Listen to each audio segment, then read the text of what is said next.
Las opiniones y comentarios expresados en el siguiente espacio son exclusiva potestad de quienes lo emiten. Esta empresa televisora exime su responsabilidad o participación en los mismos.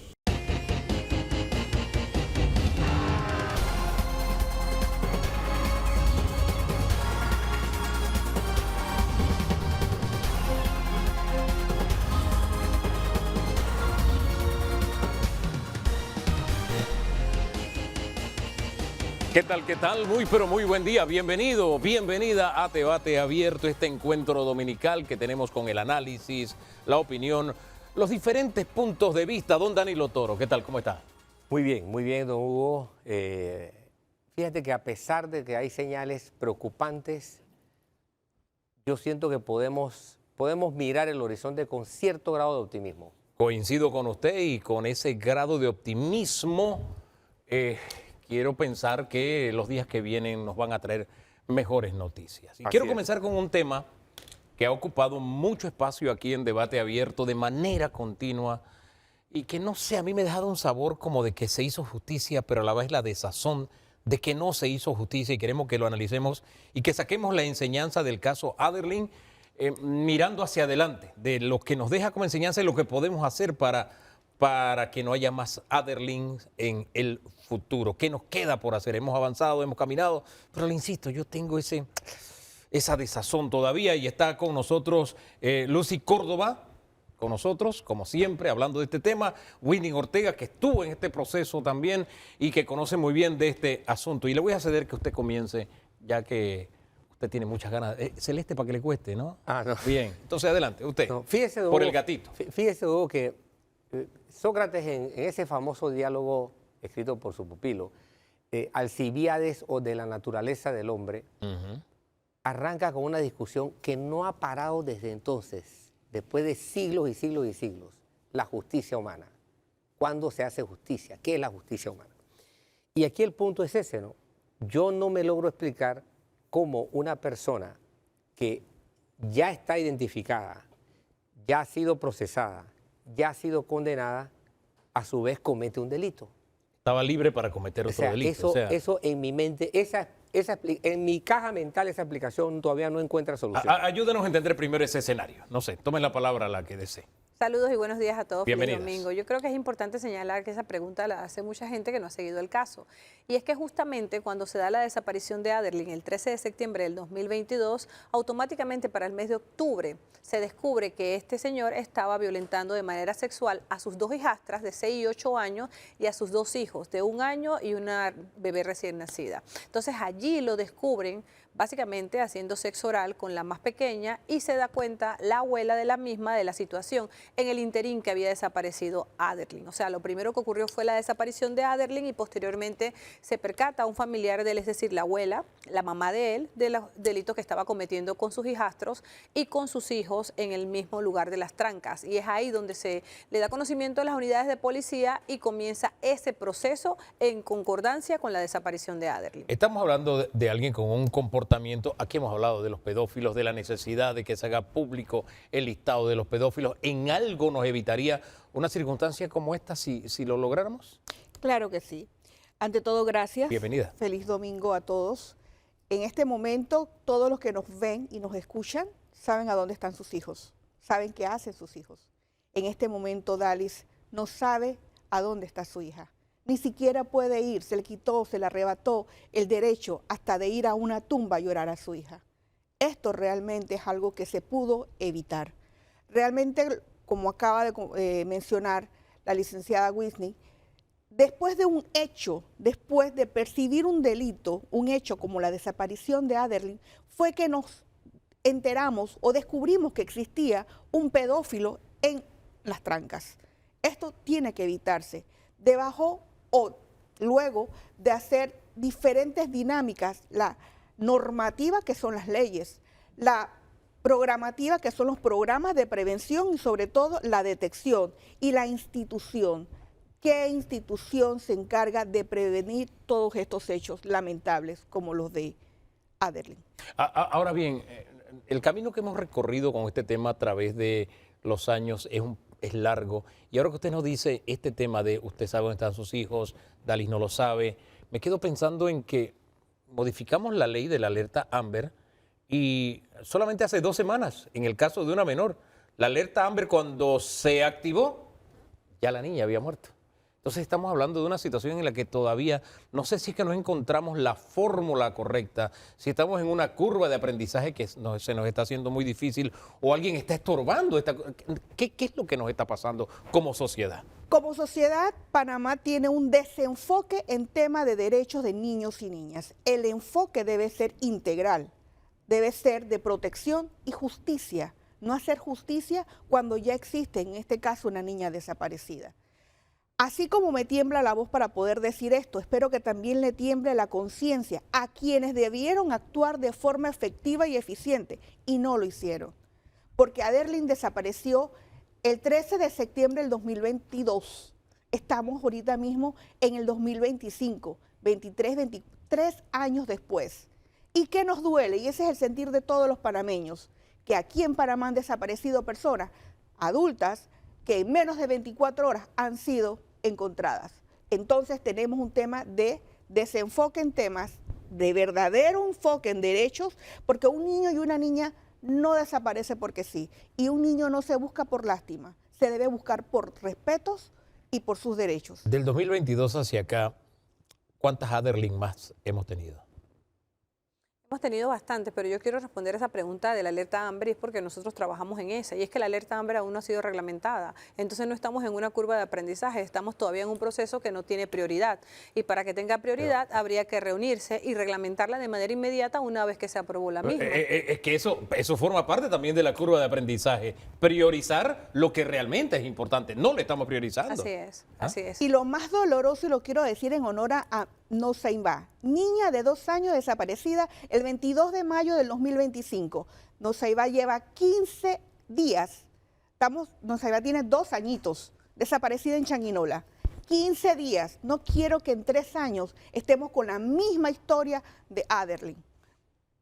La licenciada Whitney tiene toda la razón. Pero ahí yo difiero un poco porque habría que hacer mucho más docencia y eso fue objeto de debate en el juicio. A ver. ¿Cuál fue el objeto de debate? Es que la defensa pública que hacía su trabajo a nombre del señor Hobson, ya ahora condenado, establecía que el Ministerio Público tenía que buscar a la menor, tenía la obligación, y ahí volvemos a retomar las facultades. El Ministerio Público no busca, el Ministerio Público debe investigar el resultado de esa búsqueda. Entonces, si no estamos en esa claridad, si el público no sabe quién tiene la obligación de ubicar y quién tiene la obligación de investigar, seguiremos en esta laguna dando vueltas que los padres de familia o los responsables de la guardia crianza no saben a dónde acudir. El Ministerio Público investiga el resultado de esa búsqueda. ¿Quiénes buscan? Los estamentos de seguridad que tienen esa facultad. Seamos docentes. ¿Qué debe hacer un padre? ¿Qué debe hacer una madre? O una abuela que de pronto es la que está encargada. O un abuelo ante una situación como esta. ¿A quién debe acudir? ¿Cuál es el primer paso que debe dar? Entonces, inmediatamente debe acercarse al primer puesto de policía con la nueva ley 469 o también al Ministerio Público o llamar al 911. Pero también la docencia inicia en la casa. Y voy a hablar de un tema concreto. El niño de Veraguas, desaparecido en la última alerta Amber de ayer, desapareció en enero, pero los padres lo denunciaron, pusieron la denuncia ahora, el mes de junio. Estamos hablando de 6 meses después. Considero que dentro de la reglamentación, estos padres que ponen una denuncia 6 meses después deben ser investigados. Ahora bien, ¿qué dicen los datos? Estamos frente a una conducta criminal, una conducta delictiva, que se mantiene, que está en aumento o que está en decrecimiento. Está en aumento. Y eso va a depender del delito. Y ahí entra lo que pasó con Aderlyn. Todo el mundo pregunta que si no hemos sido capaces de sacar la información de dónde está. Las pruebas científicas y lo debatido en el juicio demuestra cuál fue el destino de Aderlyn. Es lamentable el destino de todo lo que hicimos mediante perito forense y es una prueba científica. Sin embargo, las personas no entienden la dinámica jurídica. Yo no puedo irme. El fondo de este problema de Aderlyn se fundamenta en un delito sexual. No puedo probar el delito sexual porque no hay cuerpo. Y el delito sexual me lleva a homicidio. No puedo ir contra la vida y la integridad de un menor porque no tengo tengo cuerpo. ¿Qué me queda? Privación y sustracción, para poder entonces condenarlo. Ahora bien, la privación y la sustracción son hechos que me voy a basar en los verbos rectores. Sin embargo, si hubiese tenido un cuerpo, me hubiese ido por el delito sexual, que ya está aprobado porque él tiene la calidad de pedófilo secundario,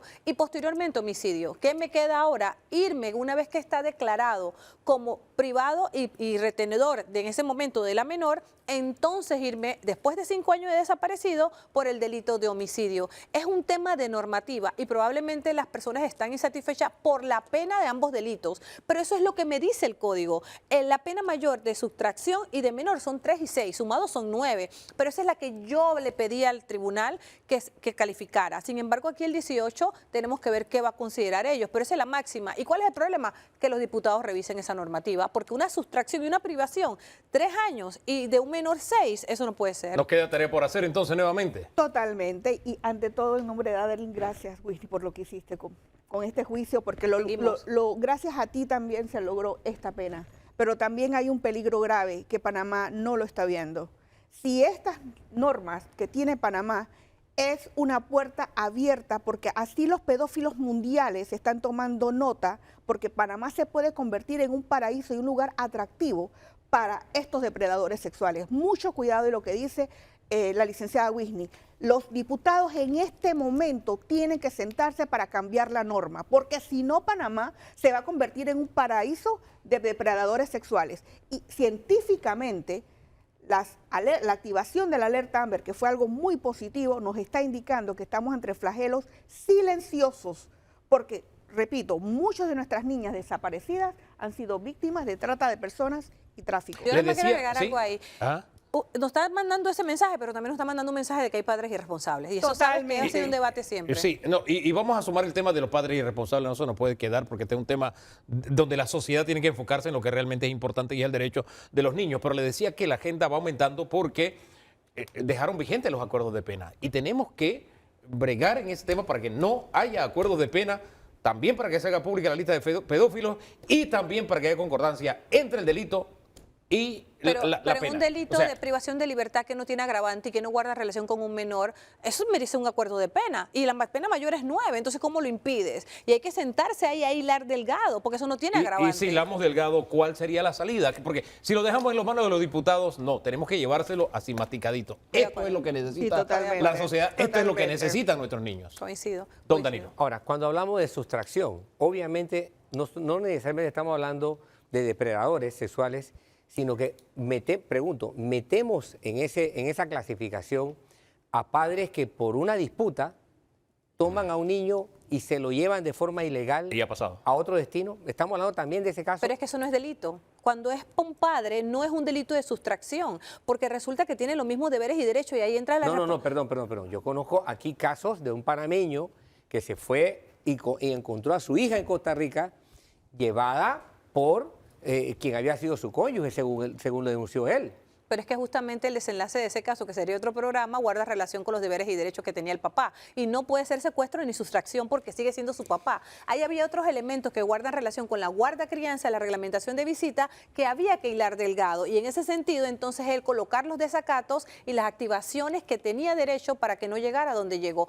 Que hubo falta del ministerio en su momento, sí, pero había otras connotaciones que no podemos dejar a confusión porque hay un derecho como papá o como mamá que no fue suspendido. Una cosa es que yo tenga la guarda y tenga visitas y otra cosa es que tú me suspendas la patria potestad y ahí no había suspensión de patria potestad.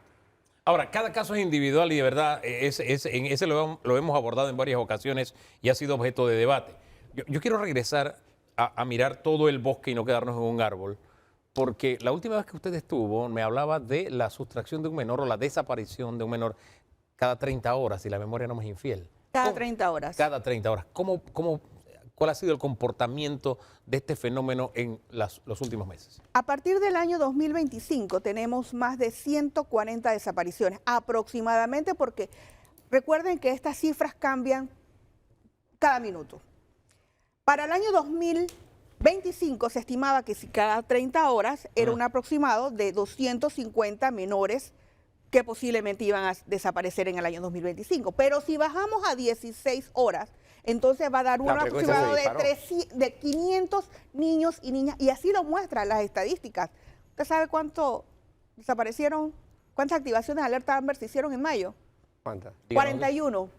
Enero 23, febrero 24. Ojo, pero que se active una alerta Amber no quiere decir que es un delito. Ahí es donde viene el tema del Ministerio Público. El resultado de esa alerta Amber es lo que hay que judicializar, porque de esos 41, 35 pudieron haber sido evasión. Y eso no es un delito. La evasión sería abrirle un proceso de guarda-crianza a los padres. Hablemos un poquito de eso. Nuevamente vuelve el tema de los padres y la figura de los padres al tapete. ¿Cómo orientamos a los padres para decirle, hey, ese menor que está en la calle a las 10 de la noche, a las 11 de la noche, a la 1 de la madrugada y que a veces está filmando un video de TikTok y aparece en redes sociales, es tu responsabilidad Así como adulto? Hablemosle a esos padres. Y yo creo que ahí debo entrar en un punto muy importante. Y no solamente que es responsabilidad como adulto, es que tú no puedes agarrar a tu hijo menor y llevárselo a la CENIAF y decir yo no puedo con él. ¿De dónde salió eso? Entonces la responsabilidad... Esa es otra salida que están tomando algunos. Es que eso es. Entonces los albergues se convierten en los resguardadores de la patria potestad y eso no puede ser y eso es el resultado. Yo he visto casos donde dice yo no puedo con mi hijo, se lo deja allá a la CENIAF y cuando se escapa del albergue es responsabilidad de la CENIAF. Esa es responsabilidad tuya como papá. Entonces, ¿dónde quedó eso? Y es lo que estuvimos debatiendo en la alerta Amber, un artículo que sancionara a los padres, porque ojo, Hugo, si tú sabes como papá que tú me pones 4 alerta Amber y el resultado es la evasión, tú vas a tener una sanción como papá, porque la evasión la estás confundiendo con un delito y me estás restando tiempo de poder ubicar a un menor que sí está en riesgo porque tu rol como papá no está funcionando. Don Danilo. ¿Qué facultad tiene el Estado para poder hacer que los padres asuman las responsabilidades? Porque el caso de la CENIAF, pensémoslo, se reproduce con la policía. Hay cantidad de padres que van a la estación de policía a decir, no puedo con mi hijo. El caso se dispara en un montón de instituciones del Estado y privadas. Y no olvidemos que ahora con las escuelas cerradas muchos padres tienen esa visión de que lo mandé allá y estoy descansando de mi hijo, que es mi responsabilidad a propósito. Exacto. Se ha convertido en eso en gran medida la escuela. ¿Qué facultades tiene el Estado para poder llamarle la atención a los padres de alguna forma relativamente eficaz? Pero es que si al final del día yo estoy viendo que una alerta Amber que debe ser activada bajo cualquier premisa, no importa quién la está pidiendo, una vez que la activo y las autoridades investigan y el resultado es una evasión, automáticamente tengo que abrirle un proceso a los padres. Eso es fiscalía de familia y es ahí donde nos estamos quedando. Y eso fue debate en el tema de la alerta Amber, porque yo fui una de las que introduje el artículo de que si el resultado no es un delito y es una evasión, necesito que proceses a los padres. Y los padres van a entender entonces que no me puedo cansar de ser papá, porque si me canso de ser papá, entonces hago un mecanismo de planificación familiar. Ahora, y ahí nos estamos volvamos quedando. al caso de origen que nos hizo encontrarnos el día de hoy a tocar un tema que es recurrente. ¿Qué enseñanza nos deja el caso Aderlyn que podemos incorporar a todo lo que hemos conversado a través del tiempo con el tema de los menores, desaparición, abuso sexual y demás? Panamá ha firmado convenios internacionales y estoy cansada de decirlo, pero no está mostrándose garante de derechos y no está, perdió el enfoque de lo que es la verdadera protección, prevención y judicialización en estos casos. Lo acaba de decir la licenciada Whitney, la normativa hay que revisarla. En el tema de las niñas y los niños que evaden su hogar, ningún niño feliz se evade de su hogar. De allí parte que existe un problema dentro del hogar. Entonces aquí yo hablaba sobre las dimensiones. La dimensión programativa, ¿qué programas tiene Panamá para prevenir, orientar y darle una salida a una madre y a un padre o a un menor de edad de que no tenga que evadirse y no se tenga que activar una alerta Amber? ¿Cuánto invierte Panamá o cuánto necesita o cuánto se tiene? Otro tema de la Asamblea es invertir suficiente para tener resultados eficientes. Y hay que medirlo. Hay que medirlo. Una activación y una búsqueda de un menor y sobre todo los programas de prevención en la final van a ser mucho menos costos que el resultado de una búsqueda. No sé si me hago entender. Y la alerta Amber, que quede claro para quienes nos ven y nos escuchan, es una herramienta es una herramienta de búsqueda, pero el tema de la prevención hacia atrás, que le corresponde a ciertas instituciones, no lo están haciendo. A ciertas instituciones y a los padres de familia. Y a los no padres los de podemos familia. sacar de esa ecuación. Enseñanzas, la misma pregunta, enseñanzas que nos deja la experiencia del caso Amber, tareas por hacer. Hemos puesto algunas sobre el tablero, pero quiero conocer las suyas para concluir. La hicimos en cierre de alegatos en este caso, donde la justicia no puede ser tardía, ni tampoco puede dejar de escuchar a aquellos que se vean más endebles. La justicia o cualquier estamento de seguridad no puede basarse en capacidad de educación, ni mucho menos en extracto social. Y justamente esa es la calificación que se les da mucho. Dependiendo de quién pone la denuncia, se le activa de manera más rápida. Y yo creo que la enseñanza está en la palabra que dijo Lucy, prevención. Si hacemos prevención, evitamos otros gastos. Por eso ese es un tema permanente aquí en Debate Abierto y en todo el sistema de noticias de Telemetro. Siempre insistimos en casos como estos, porque al final lo que queremos es que cada día sean menos. Y si no hay, mucho mejor, pero esa tiene que ser una decisión de sociedad, que acabemos con este flagelo que está atacando a lo más preciado que tenemos, que son nuestros niños y nuestras niñas. Whitney, gracias por acompañarnos, Lucy también. Vamos a la pausa y en segundos hablamos de, oiga, las secuelas que nos está dejando. Ya van 2 meses, don Danilo. Esto no es relajo. Así es. ¿Qué está pasando con el día a día del panameño? Y ya entramos en lo que yo llamo el periodo crítico. Periodo crítico. Vamos a abordar ese tema en segundos, nada más, siga con nosotros.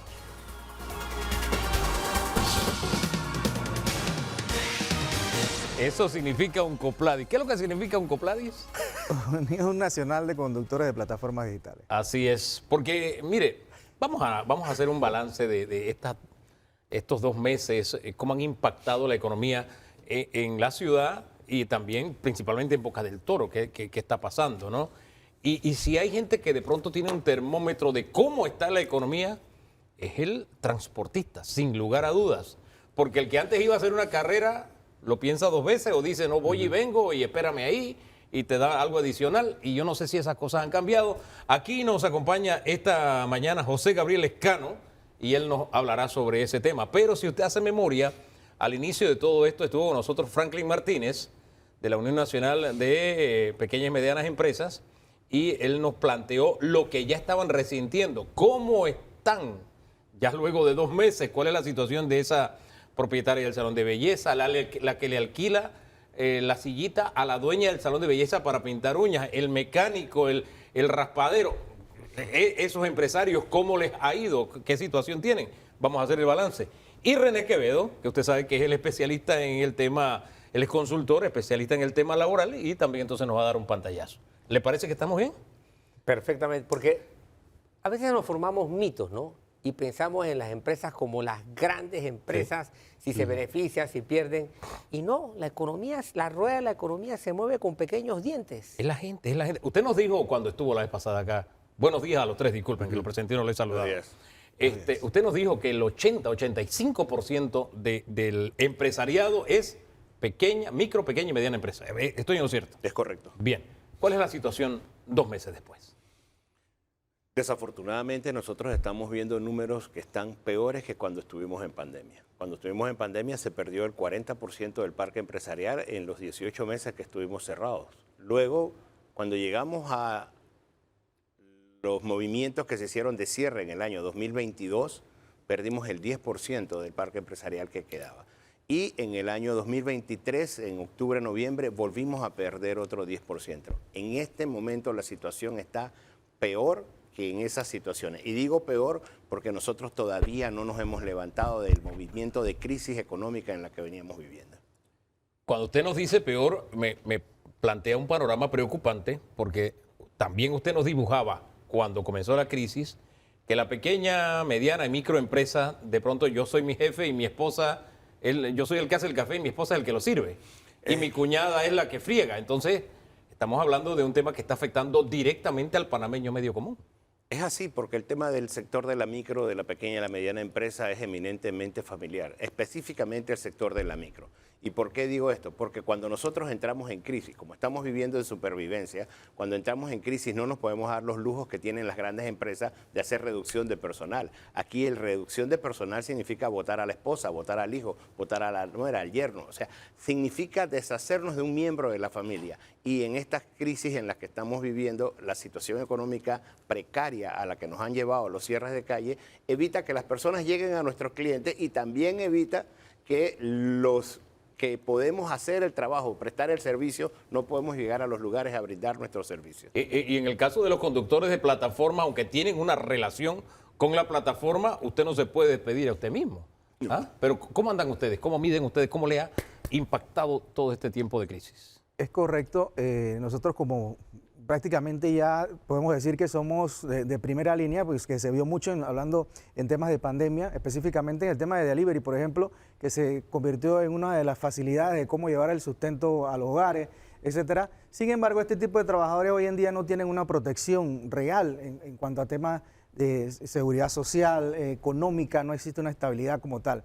Entonces, en el momento en el que pasa todo este tipo de crisis, todo eso comienza a afectar que tras que los ingresos actualmente son muy bajos, sumarle toda esta problemática que ocurre con los cierres, con todo lo que nos está afectando y el cambio, todavía el peso que le pone esta nueva ley del Seguro Social, un gasto más a lo que conlleva pues la operación, representa prácticamente un momento en el que el conductor va a tener que prácticamente abandonar el negocio porque no se va a poder sostener. Bueno, eso mirando a futuro, haciendo el análisis que ustedes tienen sobre la ley de la caga, que en este momento no lo estamos discutiendo, ya lo hemos discutido, se han aclarado algunos mitos, otros han quedado ahí como, ¿saben, no? Como la bruma sobre el mar al amanecer, con mucha confusión. Yo lo que me refiero es cómo les está impactando las protestas, los paros. Le voy a confesar algo. Yo usé durante 2 semanas plataforma y hablaba con los muchachos y algunos me decían, yo no tengo ningún problema porque aquí el Waze me dice para dónde no debo ir a hacer negocio, así que no me está afectando.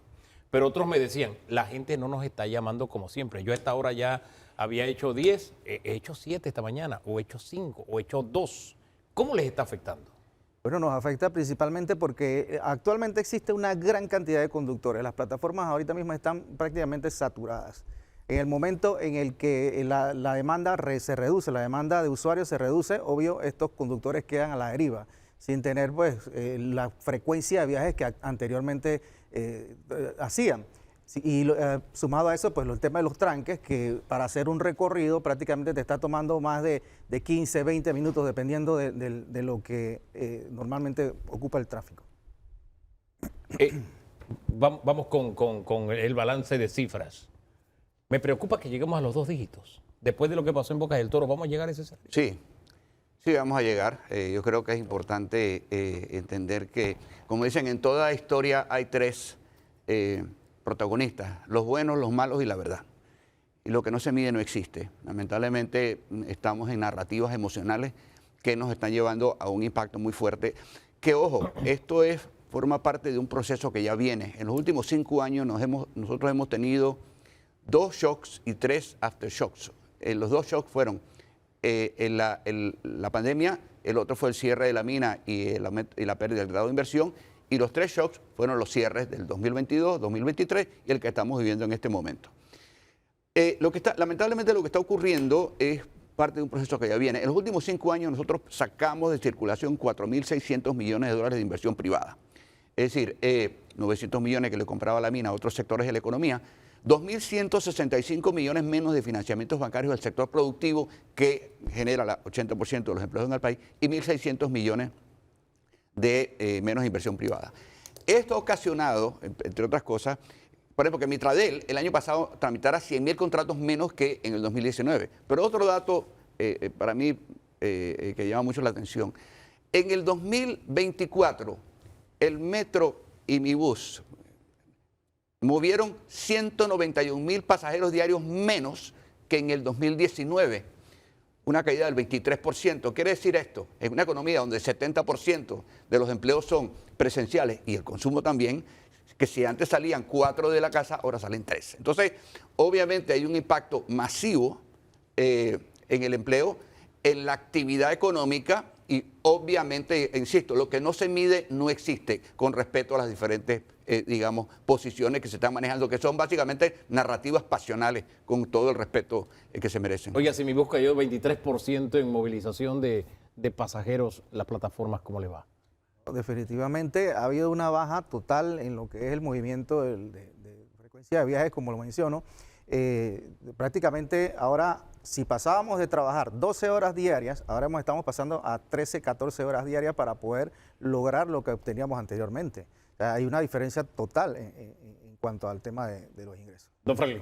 Ahí es donde nosotros hacemos el llamado permanentemente. Nosotros siempre decimos, no cierren las calles, porque al cerrar las calles no están afectando a la economía del que tiene un salario. A los funcionarios públicos no se le afecta, a los dueños de la mina no se le afecta, a las personas que viven en Río Indio no se le afecta. Cuando estamos cerrando una calle afectamos directamente al sector más vulnerable de la economía nacional. Porque si la señora María no abre la fonda porque los trabajadores de la construcción no están trabajando, los niños de ellas no van a poder ir a la escuela al día siguiente. Y es la parte social a la que nosotros nos referimos. Los números son supremamente importantes, pero la parte más importante es la parte social. Nosotros estamos afectando a ese panameño de a pie. Cuando una calle está cerrada, el que no puede llegar al trabajo no es el ministro, el que no puede llegar al trabajo es tu vecino, es la señora María, es el vecino, es la esposa, es el hijo. Entonces, cada vez que cerramos una calle, estamos atentando directamente contra la economía del panameño más vulnerable. Por eso el llamado al diálogo, siempre tenemos que encontrar la fórmula de llegar a no cerrar las calles. Fíjese la palabra que usa don Franklin, y ahora voy a usted como sociólogo y también para que ya después de tener la visión de los tres también participe y pregunte. Pero antes quiero su opinión. Fíjese cómo don Franklin inicia. Por eso les pedimos que no cierren las calles. Yo aprendí, sostengo y mantengo que los derechos no se piden, no se mendigan, no se solicitan. Los tenemos. El derecho a la protesta, todo lo tenemos. Correcto. Pero ese derecho está normado por Constitución y yo no puedo, haciendo uso de mi derecho a la protesta, el cual no demonizamos en absoluto porque todos lo tenemos, yo no puedo afectar el resto de los derechos. Pero fíjense cómo el resto de los derechos ha quedado que dice, les pedimos, o sea, les pedimos que respeten mi derecho. O sea, no es que hago valer mi derecho o yo también tengo derecho, sino quiero, el verbo que significa mucho en este momento es, les pedimos. Fíjense cómo la narrativa ha ido de que unos derechos están por encima de los derechos de otros, don Danilo. A menos que usted lo vea diferente. No. Efectivamente, cuando se plantea la tesis de que, te estoy hablando del siglo XVIII, de que el derecho a la circulación, el derecho a la movilidad es vital, conjuntamente con el derecho a la libre expresión, es porque un sistema económico emergente, totalmente revolucionario, totalmente nuevo, como era el capitalismo, frente a otro sistema anticuado, que ya no funcionaba, que no servía, que era el feudalismo, necesitaba que la gente se pudiera integrar al mercado, de lo contrario no iba a haber ese concepto que trajo el siglo XIX, progreso, y que hoy día, curiosamente, después de haber sido satanizado, endiablado, acusado, demonizado por la izquierda, porque el progreso fue demonizado, hoy día lo acoge y dice, es que somos progresistas. Entonces, ¿cómo puedes tú ser progresista si no permites que el mercado se desarrolle, que es la fuente de la sustentación económica de los ciudadanos? Entonces, si tú impides la movilidad, bloqueas el movimiento económico. Y yo voy más allá y lo pongo sobre la mesa, porque él habla del componente social, yo hablo del componente humano, porque cuando usted no puede circular, usted no tiene acceso a los servicios de salud. Estén en la condición que estén los servicios de salud. Esa es otra discusión. El hecho es que no puedo llegar. A mí me impactó alguien en Boca del Toro que decía, tengo que caminar 10 kilómetros para llegar al centro de salud, porque tenía una cita y no la quería perder. 10 kilómetros para llegar a pie. Eso no tiene nombre. Y fíjense cómo hay distintos tipos. Y sumar otros derechos ahí. La educación, el derecho al trabajo, a buscar trabajo, el derecho al disfrute, el derecho a la circulación implica muchos derechos más. Y fíjense cómo hay afectaciones de tipo psicosocial, comprobadas con creces con el sufrimiento de COVID. Cuando tú tienes ese dato de que tú has dejado a 1 de cada 4 personas que se movía por medios públicos a poder hacer vida económica y lo confinas, lo encierras, tú aumentas otros riesgos. Por ejemplo, esa persona al no salir, porque no tiene actividad económica, se queda en casa. Bueno, allí aumentan las tensiones, porque la gente encerrada, tal y como pasó en COVID, comienza a tener explosiones de violencia no controlada y comenzamos a generar otro tipo de problemas, con otro tipo de desgarres, con otro tipo de ruptura. Es decir, las ramificaciones de una protesta hecha sistemáticamente a través del tiempo, como esta, equivalen a un efecto social enorme de perjuicio. Por eso es que el llamado siempre es a no perder de vista al humano. Como usted dijo hace un rato, a mi vecino, que es tan humano como yo, aunque podamos tener diferencias. Y que mi derecho a tener un palo de mango no se convierta en la rama que hace que las ramas le caigan en el techo al vecino y no lo dejen dormir. Entonces, esa convivencia se pierde. Me quedo con el retrato de que estamos en una situación más difícil o que se ha empeorado para las pequeñas, micro y medianas empresas, peor que lo que tuvimos en la pandemia. Vamos a desgranar eso un poquito más. Pero luego de la pausa seguimos con más aquí en Debate Abierto.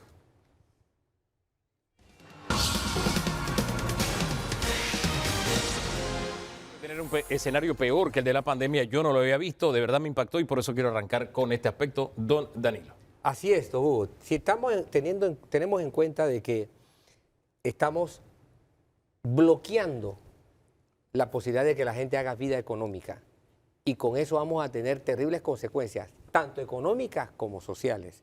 Yo quisiera tener una idea de cuál es la frecuencia, la proporción, la necesidad, el grado de necesidad que usted sabe. Póngamelo en números pequeños, dentro del grupo de ciego de 10 trabajos de movilidad que usted haga. ¿Cuántos tienen que ver con la gente que va a su centro, a su actividad laboral o que viene de su centro de actividad laboral?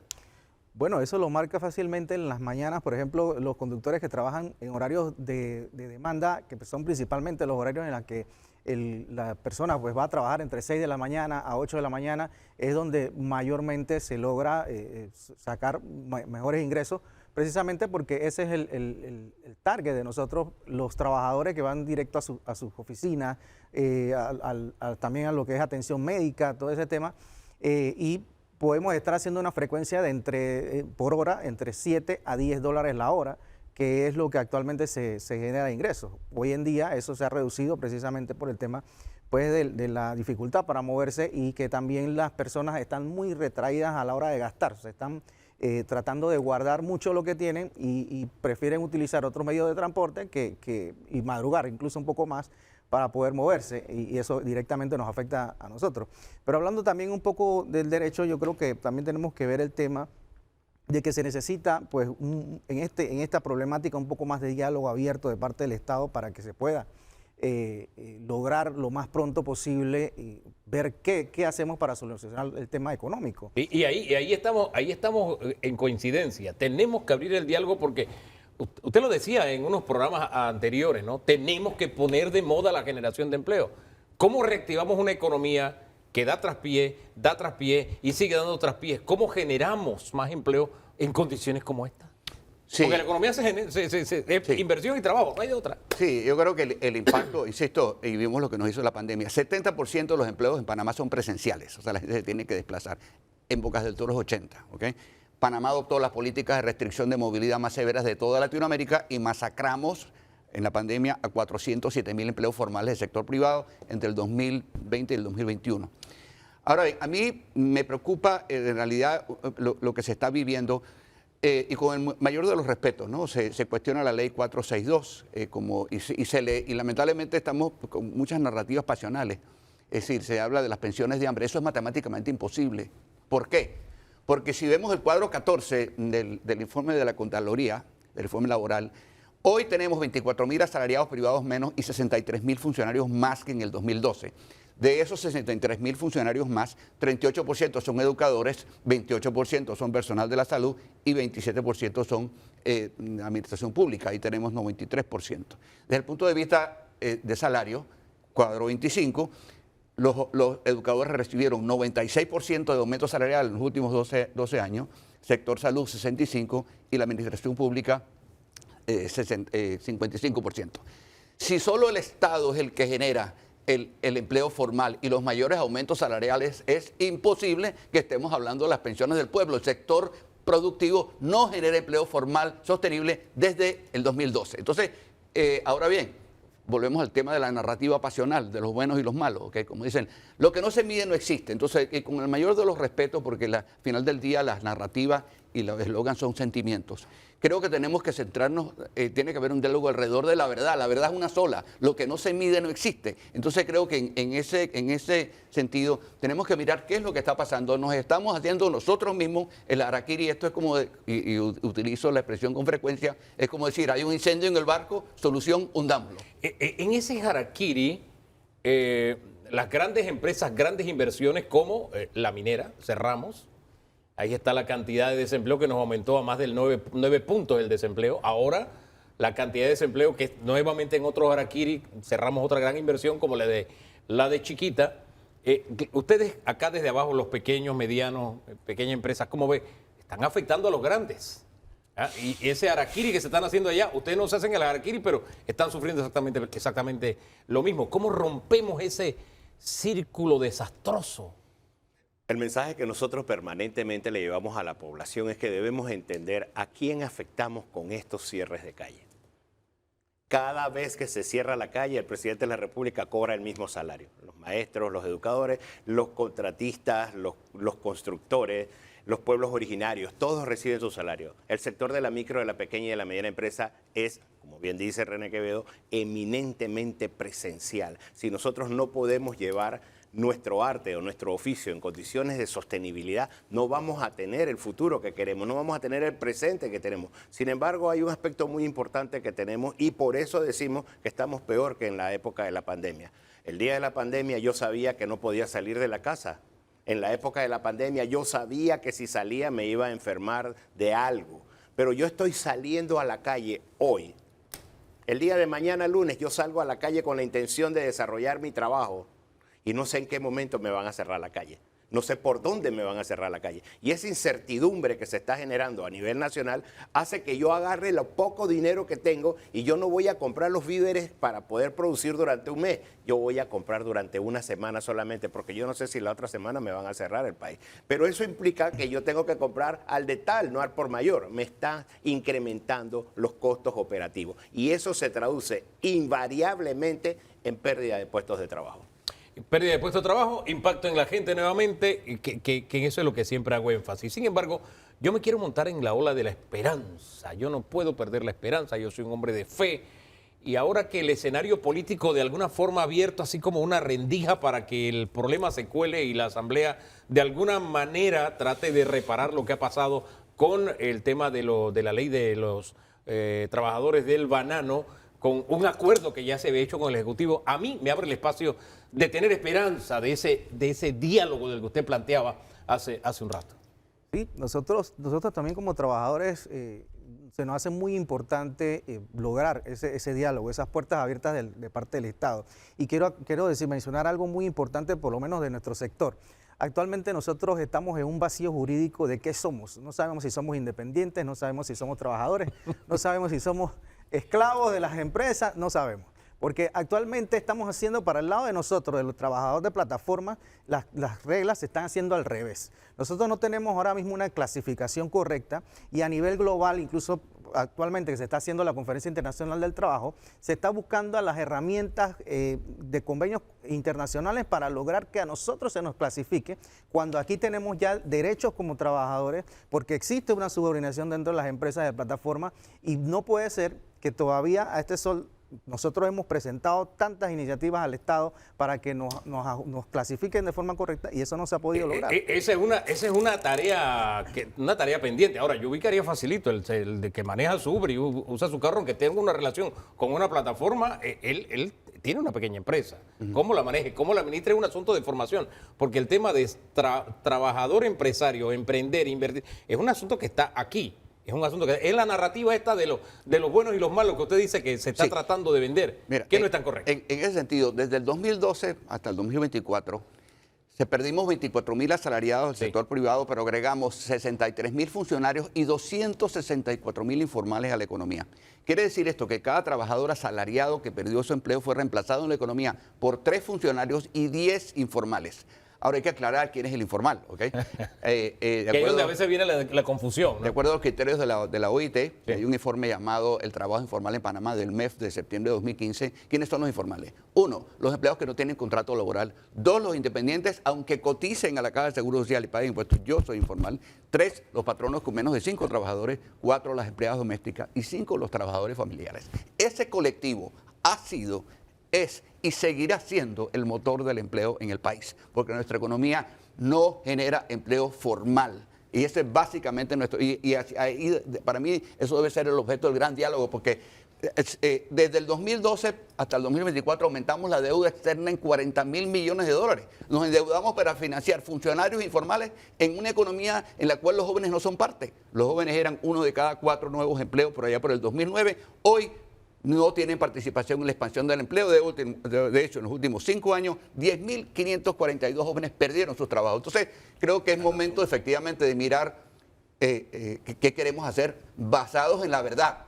Más realidades, más data, menos consignas, menos descalificaciones. Si no tenemos empresas grandes, no podemos llegar a lo que realmente... El objetivo principal de la empresa micro, pequeña o mediana arranca así. Una empresa familiar que suple las necesidades de una empresa pequeña que suple las necesidades de una empresa grande y una empresa grande que suple las necesidades. O sea, nosotros lo que nos convertimos es motores del desarrollo de la empresa grande. Así. Si nosotros sistemáticamente venimos cerrando todas las fuentes de trabajo grandes, como la mina, como Chiquita Banana y como cualquier otra empresa grande, nos estamos asfixiando nosotros mismos porque no tenemos oportunidad para crecer. Don Danilo. Sí, estamos frente a un hecho de alcance multiplicado el perjuicio. Últimamente, un simple ejemplo, últimamente, años para acá, se aproximó una oferta de trabajo que había distante a los hogares, se aproximó a los hogares. Las costureras pasaron de tener talleres alejados a estar presentes en las lavanderías. Bueno, el otro día voy a una lavandería, pregunto por la costurera para un trabajo especial y me dicen, no pudo venir a trabajar. Eso me pasó.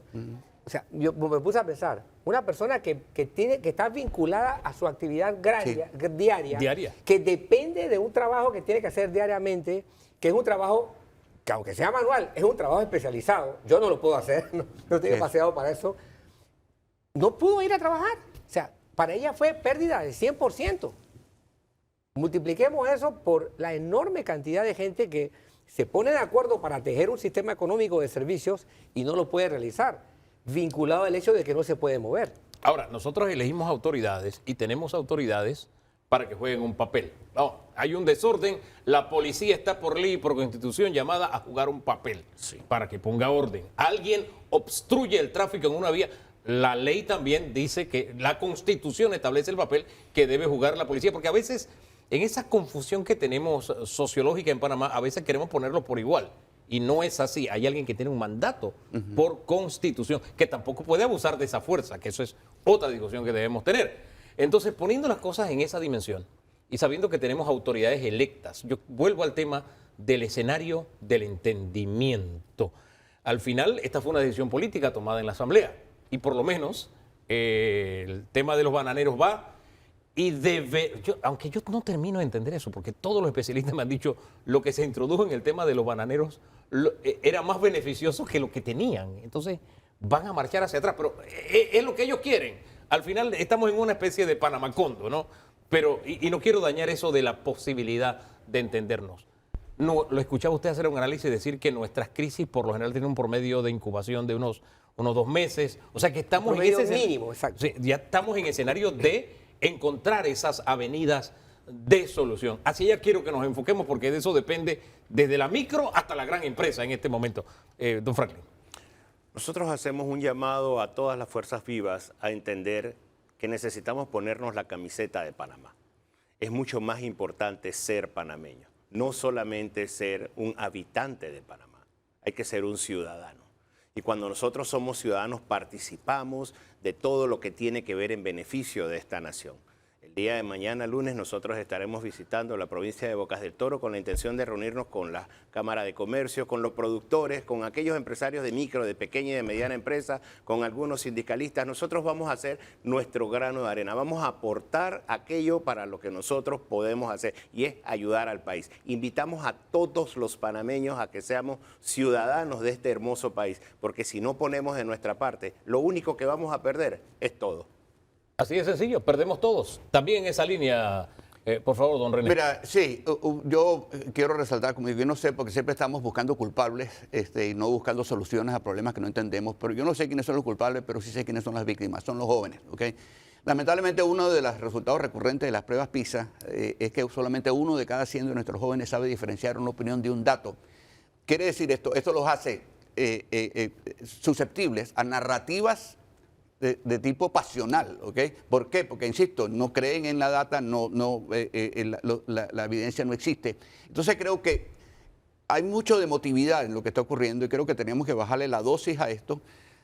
no somos enemigos, o sea, yo no puedo construir un país destruyéndolo. Y yo creo que sobre esa base tenemos que construir un país basado en la verdad. Lo que no se mide no existe. Entonces creo que sobre esa base tenemos que buscar, con el mayor de los respetos, porque no podemos pretender que vamos a pensar igual. Si todos pensáramos igual, todavía estuviéramos viviendo en cuevas. ¿Okay? Es decir, entonces creo que con el mayor de los respetos, insisto, lo que no se mide no existe. La verdad es una sola. Okay, yo creo que es importante que no podemos construir un país destruyéndolo y pensar que todos somos delincuentes. No, por Dios, yo creo que es más lo que nos une que lo que nos separa. Don Danilo. Hemos llegado a un punto en el que efectivamente el impasse ha causado un daño enorme. Y veámoslo así, en términos históricos, cuando uno ve distintos países, uno puede decir en conclusión que en promedio este tipo de crisis, tiempo mínimo de solución, 2 meses. Pero ¿cuál es el problema? Tiene un efecto del doble de tiempo dañino. ¿Por qué? Porque cuando usted regresa a la actividad, usted no regresa para de una vez activarse. No, usted regresa al punto donde la tuvo cuando inició el cese. Es decir, se tiene que remontar a 2 meses atrás. Y luego le toma alrededor en promedio cerca de otro mes para entonces decir, pude progresar por encima de lo que estaba tanto. Es decir, este es un daño acumulado en tiempo mínimo de 4 meses realmente. Y esto es aplicable para educación, actividades económicas, actividades sociales, para todo. El tiempo perdido es mucho más, en tiempo de productividad, es mucho más que el tiempo parado. Hombre, plátano maduro no vuelve a verde, dice la sabiduría popular. ¿Ah? Así de simple, lo que pasó, pasó. Es parte de lo que ocurrió y no lo podemos arreglar, pero tenemos el presente en nuestras manos, tenemos el futuro en nuestras manos y depende de esa buena voluntad, no en este deporte de la descalificación, de seguir señalando culpables, como dice don René, sino de cómo arreglo este problema, cómo lo soluciono. Yo sé que hay eslogans que enamoran porque suenan a, wow, cuando me dicen la ley de la muerte eso asusta, o alguien me dice, estás escribiendo, esa tinta roja es sangre, hey, y me lo puedo creer, pero analizo, ¿de verdad hay sangre? Así mismo nos ha pasado con el tema seguro social, lo hemos discutido, lo hemos debatido antes de que fuera la asamblea, aquí hablamos de todos esos temas y al final hay mucha narrativa de pasión y de miedo que hace a muchos repetir eslogans de cosas que no existen, triste y lamentablemente. Ahora, esa es nuestra realidad y a partir de ahí tenemos que comenzar a ver de qué forma nos entendemos porque lo importante es el país y de ese concepto país lo importante es usted, es la gente, es cada una de las personas, eso es lo importante, usted y su vecino, como dijo don Franklin. Señores, gracias por acompañarnos esta mañana. Como el escenario al que va este tema es el político, vamos a analizar un poco cómo andan las aguas de la política en este momento, en qué nivel se encuentra la marea, ¿le parece, don Danilo? Así es. Pausa y regresamos.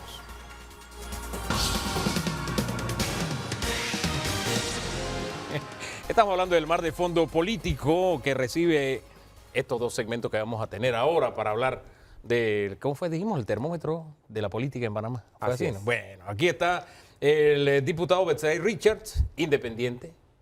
Gastamos menos tinta ahora escribiendo programadas. Es independiente, ahora coalición. Antes era coalición, ya no, ahora no. Independiente nada más. Feliz día. Bienvenido. Mire, a usted, don José Antonio Domínguez, le pusimos panameñista, pero No. ya... Ya no soy. Ya no es panameñista. Ya no soy. Bueno, ahí el CG no sé qué vamos a poner, pero ya no es panameñista. De corazón mantengo todavía las tradiciones del partido, Sí. pero en la realidad no me siento identificado por los miembros del partido ni por las bases. Bueno, tenemos a 2 que salieron de donde estaban, de este lado. ¿Ah? Y está uno que está donde está y punto. ¿Ah? Don Luis Eduardo Camacho, Sí, no bienvenido. están todos lo que son, ni son, Ni son todos los que están. ni son todos los que están. Sí, dices. sí, de eso se trata. Hablemos un poquito del ambiente que hay en la Asamblea cuando vemos que toda esta crisis de la que hablamos en el segmento anterior, que ha golpeado tanto la economía, al panameño en su bolsillo, en su día a día, ¿cómo anda el movimiento político, el estado de la política en la Asamblea para atender la crisis que hay, pero principalmente la de Bocas del Toro, que parece que el escenario se traslada hacia acá? ¿Cómo lo reciben ustedes? Usted que desde afuera y ustedes desde dentro. ¿Por dónde arrancamos? Usted, el que quiera tomar Bueno, la palabra. mira, yo quiero decirte que para mí parte del problema que tenemos como país es que en términos generales, la Asamblea, los políticos, todo el mundo, incluyendo a nuestras fuerzas, no están entrando en sintonía con la gente en cuál es el verdadero problema de la gente. Aquí lo que tiene en crisis el país no es la ley 462. Lo que tiene en crisis el país es que hay una severa crisis económica y que genera a su vez un severo desempleo, con el agravante de que el desempleo por sí golpea, pero a la gente que tiene empleo no tiene salarios adecuados. Ese es el problema real de la gente. Ahora, y por eso que yo planteé una propuesta esta semana de que todo el mundo está hablando de diálogo. Yo, está bien, pues, vamos al diálogo. Yo quiero un diálogo sobre el problema real del país, que no es la ley 462. El problema real del país es crecimiento económico y desempleo. Entonces yo propuse, incluso se lo planteé públicamente en este medio, lo planteé en la reunión del presidente, le dije, convoque un diálogo al sector empresarial, al sector trabajador, a las llamadas fuerzas vivas, y por un diálogo en razón de qué hacer juntos para hacer un crecimiento, lograr un crecimiento económico sostenible y que a su vez se traduzca en miles de empleos que necesita, pero eso sí, empleos bien pagados. Esa es mi propuesta que hago y mi diagnóstico. Y la está nuevamente poniendo sobre la mesa. Lo cierto es que una propuesta como esta la tenemos cuesta arriba, porque tomando su línea de que la crisis no es por la 462, la crisis del país, lo que sí es cierto es que las protestas nos han dejado más profundizado el problema que tenemos con el desempleo. Han agravado eso. Han profundizado, menos empleo no formal. No solo sobre el empleo, sino sobre el tema económico. No, claro, empleo, economía. Hace un rato hablábamos aquí de la pequeña, micro y mediana empresa de la esposa y el esposo, que los dos son una empresa. Y ahí no puedes despedir a nadie, pero sus ingresos se han afectado. En fin, todo eso es impacto de lo que ha ocurrido. Yo quisiera apuntar a esa misma dirección, pero yo combinaría aquí dos aspectos. A ver. Promesas incumplidas de campaña, que por un lado, como menciona Camacho, no se han generado los empleos que se prometieron. Se le prometió al panameño Chen Chen. Bueno, ahí está. Si el panameño no tiene trabajo, lógicamente no tiene Chen Chen, no tiene un buen salario, no va a poder cotizar bien en la Caja del Seguro Social y no tener una jubilación digna. Eso por un lado. Y por el otro, tiene que ver con el manejo político. El gobierno ha fracasado en materia de comunicación. Hoy en día hay ciudadanos protestando, en estos días fue una protesta, de unas personas que estaban cerrando la vía en contra del aumento de la edad de jubilación. Y la ley que aprobó la Asamblea Nacional no aumenta la edad de jubilación. Fui a otra protesta, ciudadanos con una pancarta diciendo que el raspadero, que el señor que limpia zapatos, que el que corta la hierba, si no paga seguro, lo van a multar hasta con $5.000. Y yo le digo, eso es mentira. O sea, hay un montón de mentiras que se han dicho en el camino y se ha instalado. Hoy estamos en la era, te lo digo como periodista, me quito el sombrero de diputado, me pongo el de periodista, estamos en la era de la posverdad. Y una mentira repetida 1000 veces se convierte en una verdad lapidaria y hoy hay ciudadanos que están convencidos que la ley es mala, que es peor que la 51, que la ley aumenta la edad de jubilación, que la ley obliga a un raspadero, a un trabajador informal que no está bajo servicios profesionales a pagar seguro si no lo multan. O sea, hay un montón de mentiras que se han difundido. Que limita a los dependientes. Bueno, hay un montón de mentiras. De la viuda, que le quita el vestido a la viuda o al viudo. Hay un montón de mentiras y yo por eso digo que en materia de comunicación el gobierno ha fracasado y también el Seguro Social. O sea, si la ley se aprueba, las calles no estaban trancadas porque la Asamblea logró el objetivo después de 6 meses de consulta a nivel nacional. Recorrió la Asamblea todo el país. Fueron todos los gremios, fue la izquierda, la derecha, la empresa privada, todos fueron individualmente a hablar a la Asamblea Nacional e incluso en las comunidades. Aportaron sus ideas, se aprueba la ley, las calles no estaban cerradas, no hubo protestas, no hubo manifestaciones, no hubo represión, no hubo bombas, pero después que se aprueba comienzan a incendiarse en distintas partes del país circunstancias que no se salieron a rebatir. ¿Cómo lograr ese diálogo del que habla el señor Camacho? Sí, insisto. Ahora está cuesta arriba porque tenemos más desempleo y además de eso también tenemos la carga de las mentiras que hay de por medio, que no están en la ley. ¿Cómo llegamos a ese diálogo con esta Babel y con todo esto en contra? Hugo, mira, en primer lugar, yo no estoy de acuerdo que la ley 462 no es parte del problema. Claro que es parte del problema.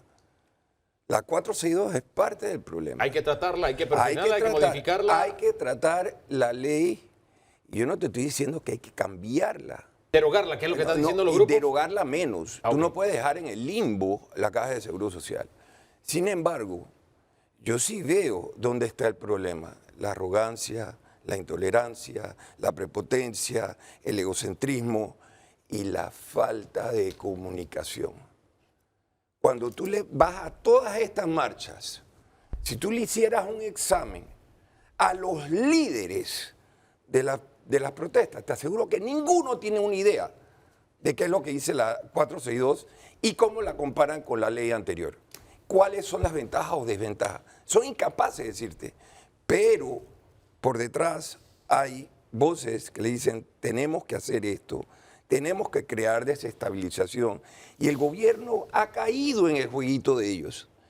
En vez de haber salido desde el principio y explicar la ley 462 con detalle, yo vi una explicación de un técnico de la Caja de Seguro Social donde comparaba y pero muy diferente a lo que se está hablando en la calle, que si hay aumento de la jubilación. No, mira, ejemplos muy sencillos.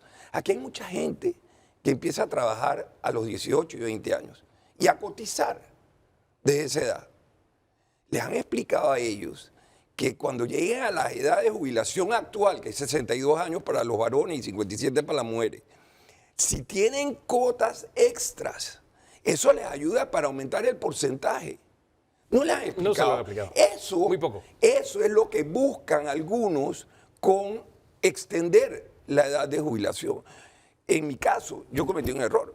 Yo debía haberme quedado tal vez medio año más y pagar un parcito de cuotas que no las tenía vistas y me hubiera podido dar el máximo. Pero me alelé. Ahora, entonces, eso de la edad de jubilación, y también hay que explicarle al pueblo con detalles muchas cosas. La expectativa de vida hace 30 años no es la misma de ahora. Antes la gente moría entre los 60 y 70 años. Ya pasamos de los 80. Y pregúntale a esas personas que están protestando en la calle, ¿cuánto te quitan de lo que tú aportas a la Caja de Seguro Social de tu salario? ¿15, 19%? Y te están garantizando el 60% a la edad de jubilación. ¿De dónde sale eso? ¿De dónde sale la diferencia? Ahora, ¿y por cuánto tiempo te la van a pagar? Está Espérate, a tiempo el gobierno de corregir esos errores, porque veo que los dos están en el mismo barco. Nunca es tarde. Nunca es tarde. Tarde es no hacer nada y permitir que se levante todo el pueblo. Aquí han venido levantamientos por cosas que están mal. Ey, explica lo de la mina. Yo no estoy de acuerdo tal vez que abran la mina, pero hay que mantenerla. ¿Qué puede pasar si dejamos las cosas como están? O sea, hay cosas que hay que hacer. Tal vez un buen control. El problema de Panamá, muy grave, desapareció la palabra mantenimiento de nuestra jerga, de nuestro vocabulario. Sí. Entonces, no sabemos hacer el trabajo. Causamos problemas por no hacer los mantenimientos y luego el pueblo se levanta porque no controlamos lo que debemos controlar durante la ejecución. Don Luis Eduardo. Mira, ustedes son testigos, el diputado Bexeray también. Yo he reconocido públicamente de que la comunicación estratégica del gobierno, porque el gobierno la gente ve todo, seguro, ejecutivo, asamblea, todo el mundo. Y el descentralizado. Entonces, ha sido un problema.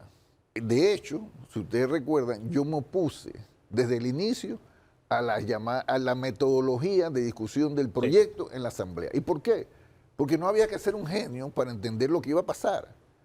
Si tú viste, no es que yo esté en contra de las consultas, pero yo quiero consultas sobre real. Si tú abres un periodo de 2 meses de consulta, donde tú vas a permitir que llegue todo el mundo a decir lo que quiera, menos de la ley, donde llegue gente que dice que yo represento, yo soy líder, y no se representa ni a él ni en su casa, y que buscar liderazgo en todo esto, y que además desinforma sobre el proyecto, entonces esos fueron 2 meses que contribuyen a la desinformación que hoy estamos viendo. Ahora, somos todos, porque yo he escuchado al exministro y también a exdiputados decir, bueno, que la ley es parte del problema. ¿Pero por qué es parte del problema? Si él mismo me acaba de mencionar una serie de cosas que precisamente demuestran que la ley 462 es mejor que la ley 51.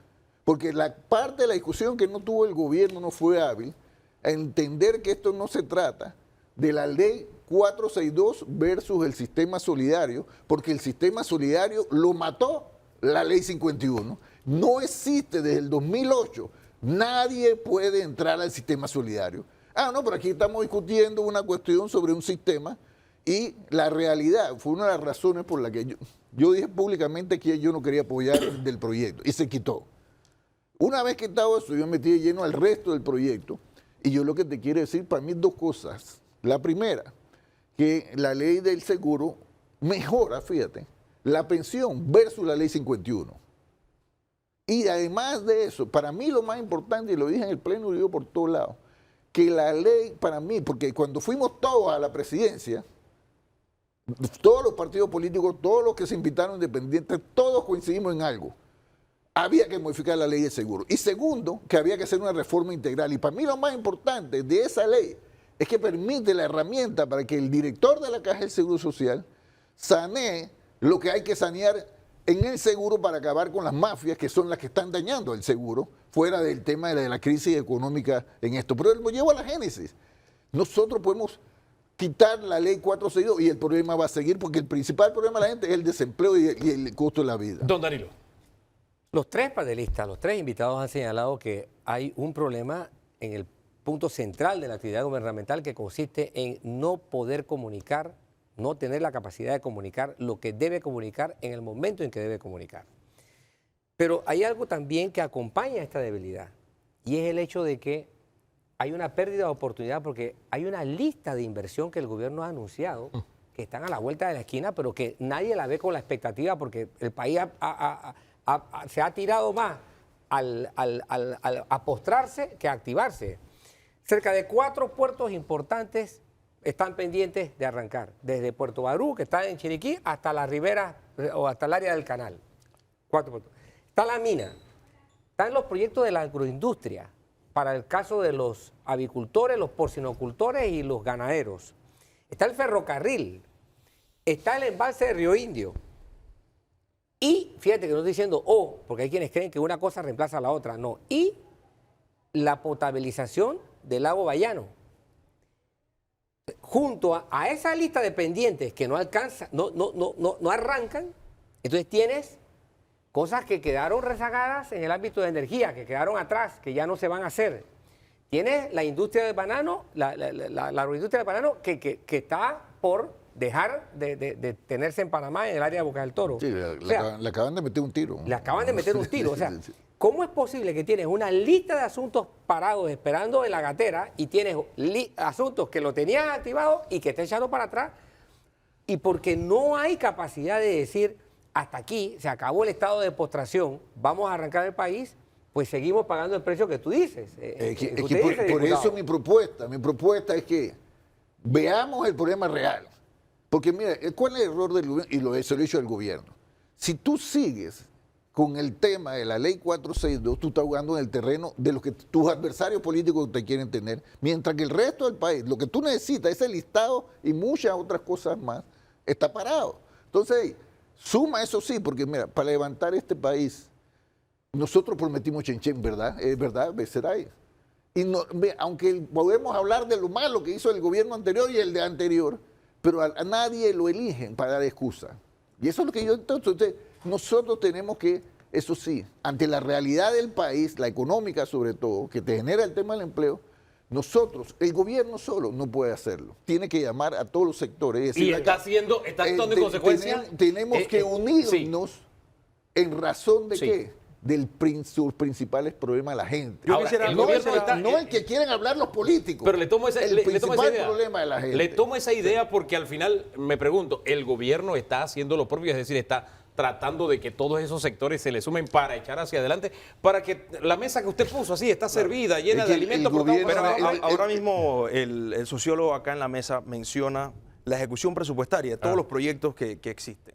Y yo creo que es importante. Yo formo parte de la Comisión de Presupuestos y nosotros hemos sido sumamente críticos, no sé si por falta de experiencia de la composición de parte de los miembros del gabinete, ¿ok? Pero es que la ejecución presupuestaria de parte de las instituciones está muy baja.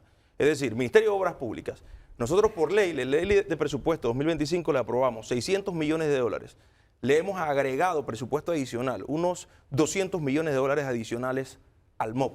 Y solo ha ejecutado 200 millones. Ya estamos casi a la mitad del año y han ejecutado, si acaso, el 30% del presupuesto y hemos sido duramente críticos. Y eso es el MOP, que el MOP ya pronto estaría llegando a los 1.000 millones de dólares de presupuesto. Y si no ejecutan el 100%, eso es menos recursos, menos generación de empleo. Entonces, sí hemos sido muy críticos. Yo quiero decir, disculpa, yo quiero decir lo siguiente, mira.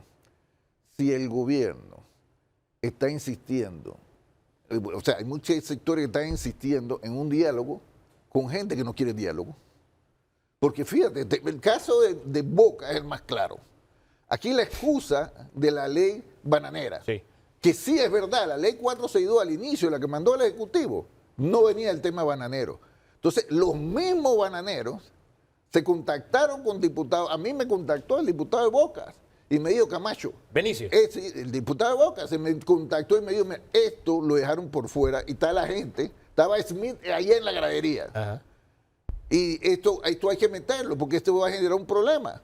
Y yo me fui ante el director de seguro. Aquí dice que esto no hay, dice el director y el representante del gobierno. Es verdad, no está, hay que meterlo. Se metió. A petición de los trabajadores. Yo firmé la propuesta. Entonces, no es que nosotros metimos la 462, el tema bananero de la 462 porque nos dio la gana. No, se metió porque lo solicitaron los bananeros y los líderes políticos de esa área. Pero además te quiero decir algo.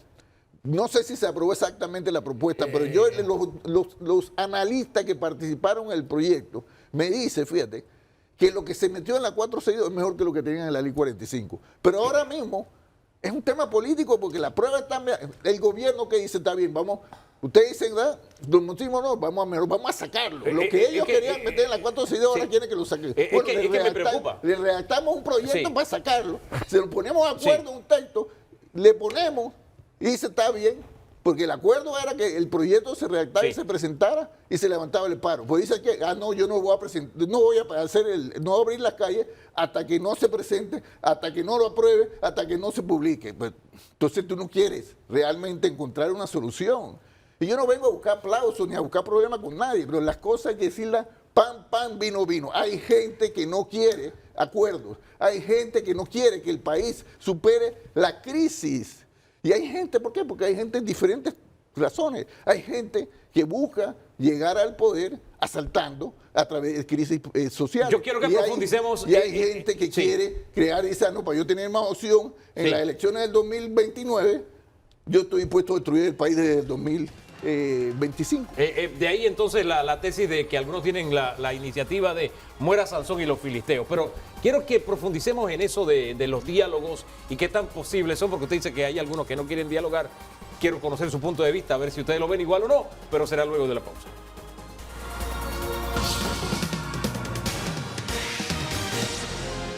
Hay gente que no quiere diálogo, es lo que dijo. ¿Y cómo dialogar con gente que no quiere diálogo porque apuesta a destruir para subir ellos? Sí.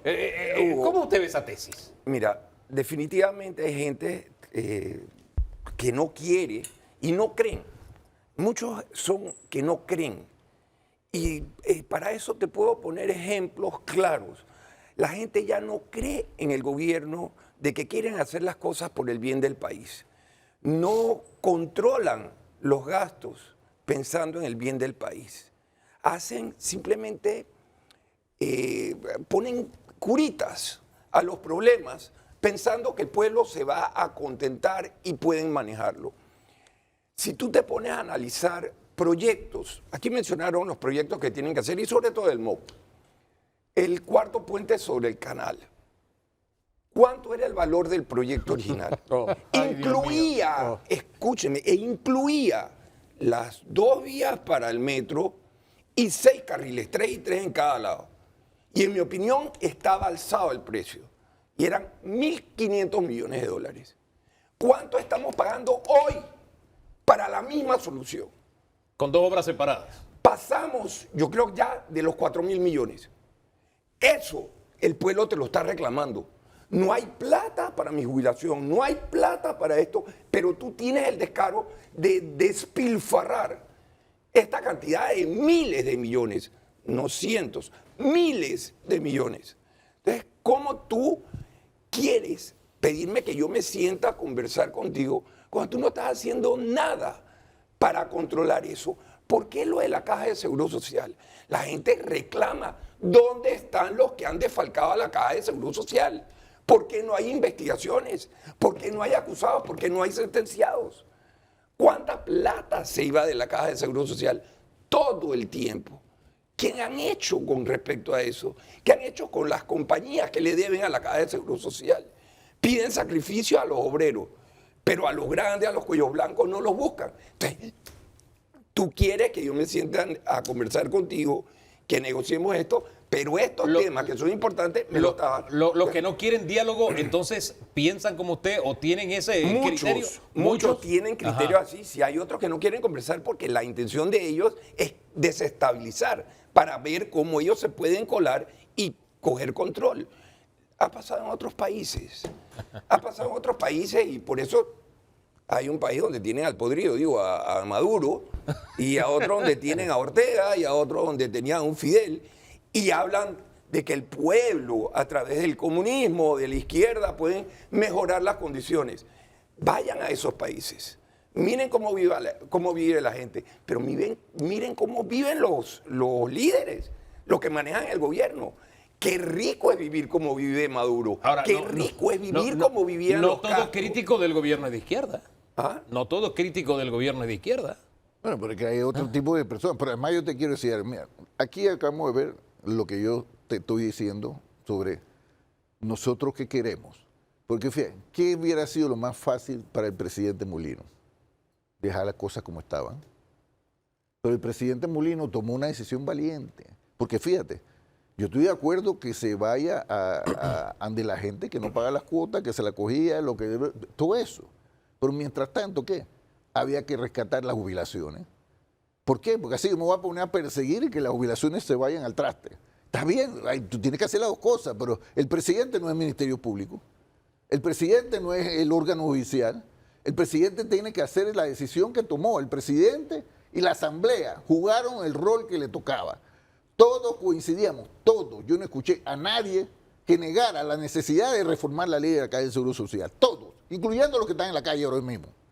Además de eso, se presentó una propuesta que todos pidieron, integral, no el tema de la pensión. Pues salvar la pensión, el monto te puede durar 10, 15 años más, 20 años más, no importa.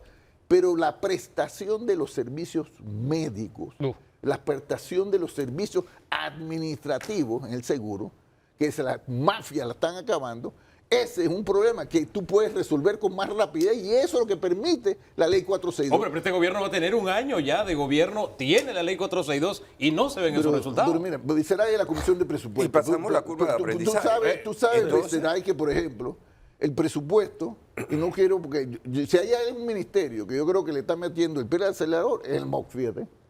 Pero los proyectos, porque además estamos en el paro y la inestabilidad, porque estaba en paro también parte de la construcción, a pesar de que fue un paro debilitado. Entonces, el tema del puente viene desde el momento que se cambió el proyecto original, que muy bien lo menciona aquí, que era puente para el metro y puente para los carros. Y costaba lo que él decía el diputado. Pero aquí tuvo un gobierno que no sabía, no, teníamos puente o túnel. Durante todo el tiempo no arrancaban. ¿Eso es culpa de nuestro gobierno? No. Ahora nosotros podemos sentar a lamentarnos. Pero el que sí es permanente es el pueblo, el que está resintiendo eso.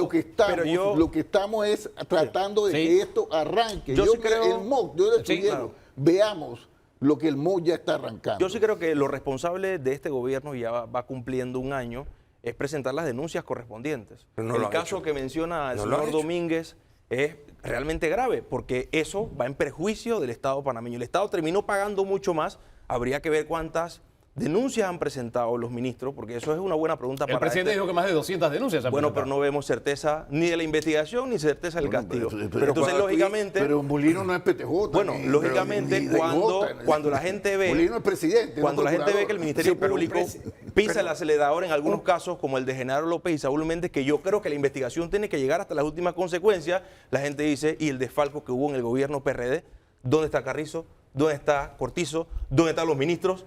¿Dónde está la plata del pueblo panameño? Porque gran parte de la indignación no solo tiene que ver con el seguro social, sino reclamando algo que... Betzeray, te olvides algo que es muy importante. En el gobierno de Mentirelli cambiaron la ley. Bueno, si queremos rebajar el nivel de debate, yo puedo hacerlo la ley, también, ¿no? Y la ley de prescripción de 15 años la bajaron a 7. Entonces, si tú como gobierno ahora no pones las denuncias y no ejecutas, en 7 años esa gente va para la calle libre a gozar de todos los millones que se llevaron. No va a tener una procuraduría paralela como la tenían ustedes. Esa es la realidad. No, nadie está hablando de procuraduría paralela. Vamos a hablar de la justicia. Yo puedo hablar de la justicia. Todo el que ha violado la justicia, que enfrente la justicia, que metan preso al que haya cometido el delito. Yo no estoy a favor de ninguno. Y lo que tú dijiste de que este Mulino ahora debió haber actuado más fuerte con respecto a las empresas. ¿Cómo se declaró él? Que era pro empresa privada. Entonces, si no hay persecución en los que han desfalcado la Caja de Seguro Social porque son empresarios privados, el mensaje que manda es que como yo soy pro empresa privada, yo no me voy a meter en eso. ¿Por qué? Mira, yo te quiero decir, ¿cuándo vamos a iniciar eso? ¿Sabes una de las cosas que yo además te quiero decir? Yo me reuní con el director del seguro y le dije, mira, esto que usted está haciendo, dígalo. El seguro está publicando, teniendo en tu página ahora, tú puedes entrar y ver tu historial de cuotas de tus patronos. Lo puedes ver. Eso antes, mira, cuando yo me jubilé, tú tenías que estar correteando la información por diferentes segmentos. Ahora, en línea, tú puedes ver lo que recibió el seguro y tú puedes ver si alguien, un patrón tuyo, no te declaró. Tú tienes que, pero eso ¿quién lo tiene que hacer? El afectado. El afectado que no le pagaron la cuota es el que tiene que poner la denuncia. De antes no tenía la herramienta, ahora la tiene. ¿Y lo tiene en razón de qué? De que hay una administración que entiende que hay que hacer cambios. Y yo no creo que solamente también salvar las pensiones. debería publicarse, Camacho, debería publicarse administrativo. el listado de aquellas empresas que le deben millones de dólares en materia y que han evadido, que le han cobrado a los empleados la cuota del Seguro Social y que no se lo han pagado al Seguro Social. Pero eso es importante. Desaparecieron ya. Pero la desaparecen. Sí. Don Danilo. Aquí lo que ha faltado es explicación. Claro. Porque yo estoy absolutamente seguro de que de ese enorme listado, estamos hablando de históricamente la última década, en promedio han sido cerca de 40.000 empresas. En COVID se disparó a más de 60.000 empresas que tenían problemas de morosidad con la caja. Hay una enorme proporción de patronos que efectivamente no pagaron lo correspondiente a la cuota que tenía que pagar porque fueron empresas que no estaban en condiciones de hacerlo. No es que se robaron la plata, es que tuvieron que elegir. Pero no había de los dos. ¿Eh? Yo sí conozco casos donde le descontaron y no se le pagaba el seguro. Entonces, el seguro tiene que explicar eso porque la gente no lo entiende. El que haya patronos que se cogieron la plata también es muy distinto a pensar que todos fueron así. Exacto. Y esa no fue la realidad. Pero además hay muchas de esas empresas, ni existen siquiera todavía en este momento.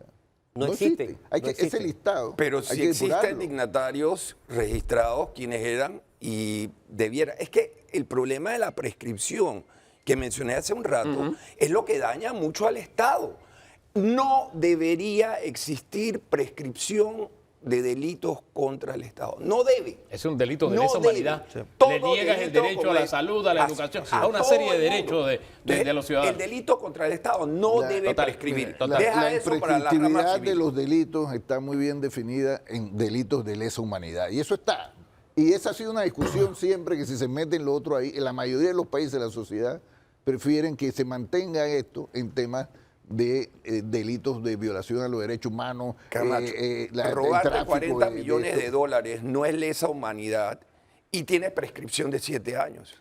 Y eso no me parece justo para el pueblo y sobre todo lo de tu circuito. Yo prefiero, que en tu circuito son gente que está comiendo paja a veces porque no tienen cómo poner la paja. Yo prefiero, por Dios.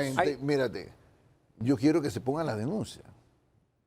Si yo no soy tapadera de nadie, pero sí, prueba. Presenta la denuncia y que quien le toca hacer el trabajo es el Ministerio Público y el órgano judicial. Ahora, ciertamente el Ejecutivo ha hecho anuncios de irregularidades importantes. Y ha presentado las denuncias. No, Sí las ha presentado. El presidente dijo que van más de 200 y tantas. Sí, lo que pasa la es que pelota está del lado del Ministerio Público. El presidente no se la pasa diciendo... Denuncia ante el Ministerio Público. El Ejecutivo ha presentado más de 200 denuncias ante el Ministerio Público. Eso es lo que dice el presidente. Imagínense, el gobierno pasado endeudó, nos subió la deuda a 50.000 millones de dólares. No se ven las obras, no se vieron las obras. Y la denuncia más icónica son unas vigas del MOP. Eso es una burla. Entonces yo sí creo que en esa dirección hay que apuntar a que presenten todas las denuncias de todo lo que se encontró y que no tapen nada de lo que haya pasado. Yo lo que sí he dicho es lo siguiente, yo me sostengo. Yo no cambio un discurso hoy y mañana otro. Yo siempre he dicho, mira, si hay que denunciar, que se investigue. Eso sí, yo no creo en los juicios mediáticos para nadie. Porque yo creo en el sistema de derecho. En el sistema de derecho se llama la presunción de inocencia. No importa quién se llame. Y en razón de eso, yo creo que sí hay que presentar las denuncias. De hecho, si tú recuerdas, Hugo y Danilo y Beceray, que me entrevistaban muchas veces, yo puse un montón de denuncias en su momento cuando me tocó. Porque el problema es que hay gente que dice, vayan, otros, ¿sabes? Tú tienes el conocimiento de un acto delictivo, ponlo, pon la denuncia. No tienes que poner una querella, pues la querella te convierte en parte, porque tú tienes la denuncia. Entonces, sí, hay cosas que, y ahí coincido con el exministro, hay motivos que suman a la cabreación de la gente.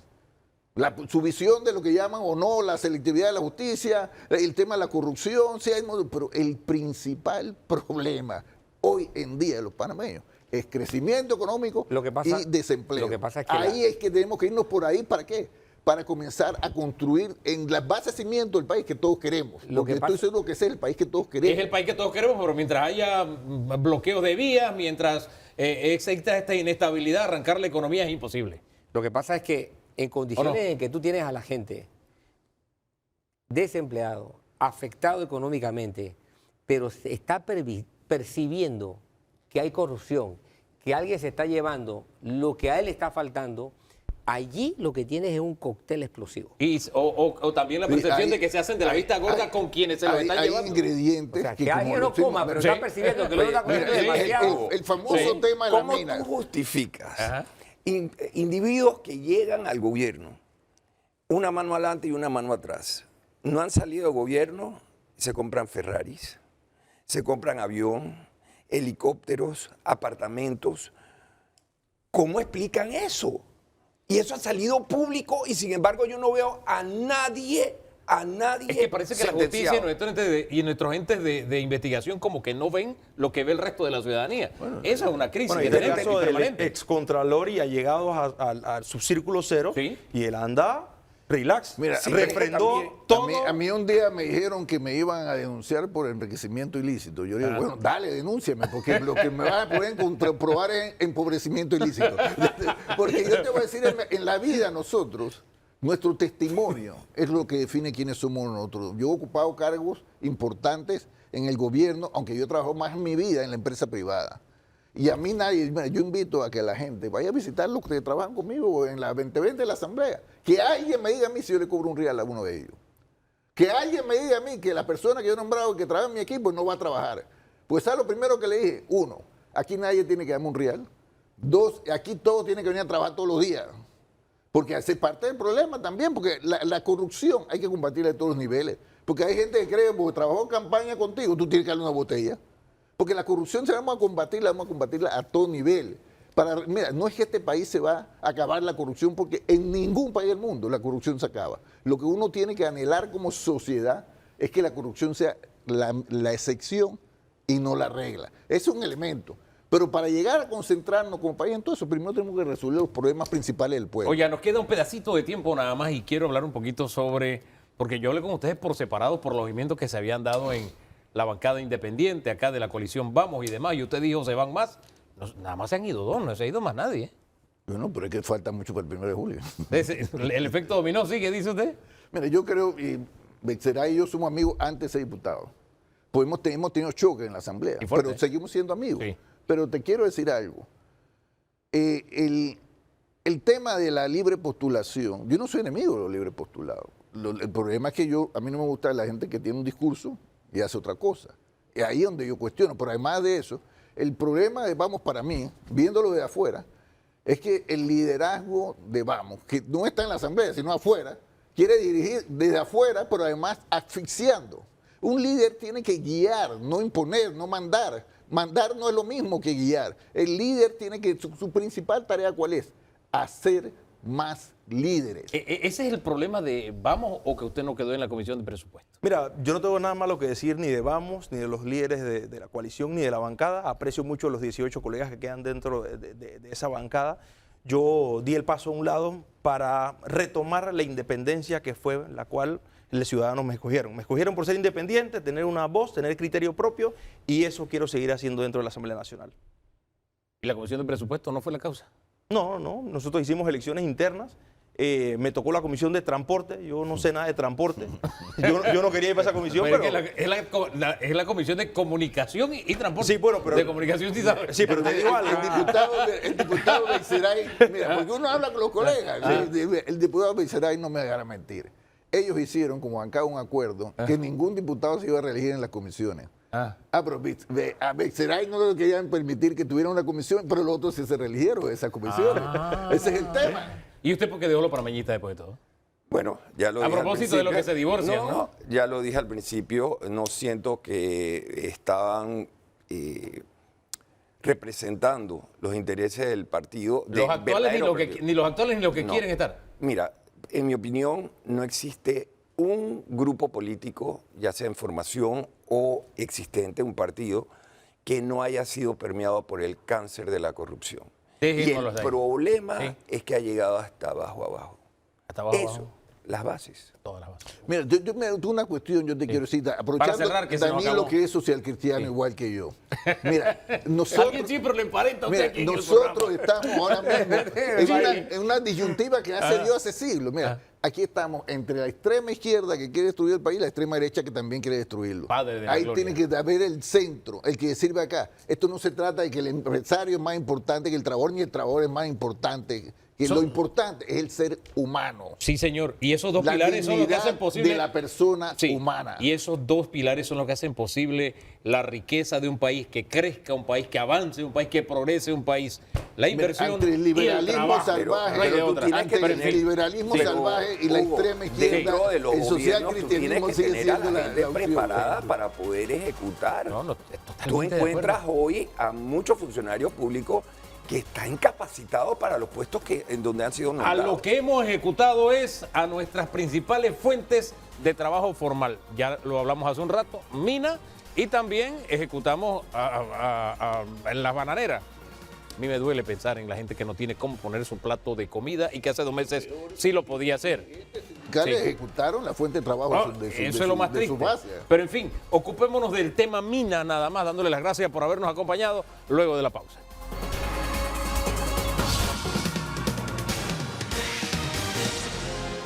Cerremos hoy conversando un poquito sobre... Mire, yo le propongo, don Danilo, hemos hablado mucho de empleo o de desempleo, pérdida de empleo formal. Hemos estado hablando de la ausencia de Chenchen. Y yo quiero casar esto porque tiene mucho que ver con lo que vamos a poner sobre la mesa, pero lo casamos con el plan de preservación y gestión segura de la mina. Yo creo que ahí una forma de resumir o recoger muchas de las cosas que hemos dado en el camino el día de hoy. ¿Le parece? Totalmente, porque... Hubo un concepto que yo escuché en medio de esta discusión sobre la situación de la mina y yo lo asocié con un problema que una vez yo tuve. ¿No? Yo tuve que dejar el auto sin utilizar por una buena cantidad de tiempo. Me enfermé y el auto no se encendió por una buena cantidad de tiempo. Cuando lo fui a encender, ¿qué lío con el auto? Por no tocarlo. Claro. Y fue un problema y cuando lo lleva al mecánico, me dice el mecánico, es que el problema es que no usaste el carro. Y llevamos con este cierre 18 meses, se han tomado algunas decisiones que han generado polémica y quiero analizarlo desde la óptica de 2 ángulos distintas. Está Rodrigo Gutiérrez con nosotros de la Cámara Minera, bienvenido. Gracias. Y también Harley Mitchell, que es abogado ambientalista, especialista, lo dije bien ahora, ¿verdad? Especialista en Derecho Ambiental. Especialista en Derecho Ambiental. Comencemos con esto. Muchos han criticado que se encargue a la empresa que tenía el contrato con Panamá de este plan. ¿Por qué esa empresa? ¿Por qué no otra empresa? ¿Por qué no nos fuimos a licitación? Yo quisiera responder eso porque toda empresa o toda persona que inicia una actividad tiene una responsabilidad ambiental. una responsabilidad para que todo lo que obró, para que todo lo que realizó, para que todo lo que hizo, a su vez no contamine el ambiente. Y como dice el título 8º de la Ley General del Ambiente, toda persona natural o jurídica tiene el deber de prevenir la contaminación ambiental. Por tanto, si esta empresa inició una actividad y por fuerza mayor, un fallo de la Corte Suprema de Justicia debió suspenderla, esto no exime la necesidad que tiene esta empresa legal de cumplir con la remediación ambiental de lo que haya hecho o con la limpieza y la gestión segura de lo que quede, porque la alternativa es buscar toda la burocracia o cargar a otro, verbigracia, el Estado, o verbigracia a otro actor económico con una carga ambiental que no le corresponde. A mí me parece que está bien ubicado el plan de gestión segura, toda vez de que es un instrumento ambiental adicional al estudio de impacto ambiental que tiene esta empresa, que también debe cumplir, que sigue vigente y que de todas maneras esta empresa debe seguir ejecutando. Es decir, desde su punto de vista caminamos en la dirección correcta, pero yo quiero sumar que probablemente estas reacciones se han dado porque la tradición ha demostrado que cuando una empresa minera tiene un problema en Panamá, hay algún tropiezo, coge sus bártulos y se va. Y nos deja, por ejemplo, el tema de Santa Rosa, por poner un ejemplo nada más. Aquí marcamos un antes y un después, una diferencia entre lo uno y lo otro, ¿o no? Bueno, sí, y eso tiene algo que ver mucho con la parte histórica. Primero que todo, Santa Rosa, Remanse y esas minas se fueron en 1999 del año 2000. Tenemos que aclarar de que la Ley General de Ambiente, que exige ahora mismo todo lo que es el tema de derecho ambiental aquí en Panamá, o sea, fue creada en 1998. Y los estudios de impactos ambientales fueron realmente exigidos aquí en Panamá en el año 2000 con el decreto 59. O sea, esas empresas cuando tuvieron que irse porque el precio del oro cayó, porque son dos minas de oro, no de cobre, o sea, ellas no tenían ningún tipo de, en ese momento, de autoridad que le regulara ambientalmente y socialmente sus compromisos. Hoy en día las cosas han cambiado totalmente. Hoy tenemos una ley general de ambiente, la minería responsable está sumamente legislada tanto en Panamá como fuera de Panamá, y estas empresas transnacionales no solamente tienen que cumplir con lo que establece la normativa panameña, sino internacional. Entonces las responsabilidades y los compromisos, sobre todo ambientales, han cambiado mucho de este tiempo ahora. Así que es como mezclar peras con manzanas. Antes no había una autoridad, ni siquiera había una normativa que realmente le exigiera lo que exige hoy en día, y hoy en día la minería es mucho más responsable de lo que se hacía hace 40, 30 años atrás. Don Danilo. Sí, yo he estado escuchando de los agroindustriales una tesis interesante en los últimos meses, y cómo ellos le reclaman al Estado el hecho de que el Estado asuma su papel regulador, y le dicen al Estado, nosotros no queremos que no haya regulación. Todo lo contrario, dicen ellos, necesitamos un regulador. El Estado panameño, ese periodo anterior a lo del 2000, que no regulaba, ha dado algún brinco en el sentido de que cualitativamente se ha preparado para ejercer el papel de regulador, de velar para que el ambiente sea debidamente cuidado, se ha puesto a la altura de lo que debería ser. Bueno, sí, por supuesto hemos avanzado mucho en lo que es la parte de normativas ambientales. O sea, estamos hablando del año 98 al año 2025, hemos avanzado bastante. No solamente las normativas que regulan a nivel nacional, sino también a nivel internacional. Y el tema minero es uno de los sectores más regulados a nivel internacional. Y no solamente en el tema ambiental, sino también en el tema financiero y en otros temas más que también, incluso el tema social, que hoy en día se toma más en cuenta de lo que se tomaba anteriormente. Y no es porque el sector minero no lo haya tomado, sino que no habían regulaciones locales o nacionales que realmente se lo exigían. Por otro lado, está el tema de que hoy en día, o sea, este sector o estas empresas también son reguladas incluso por los entes financieros.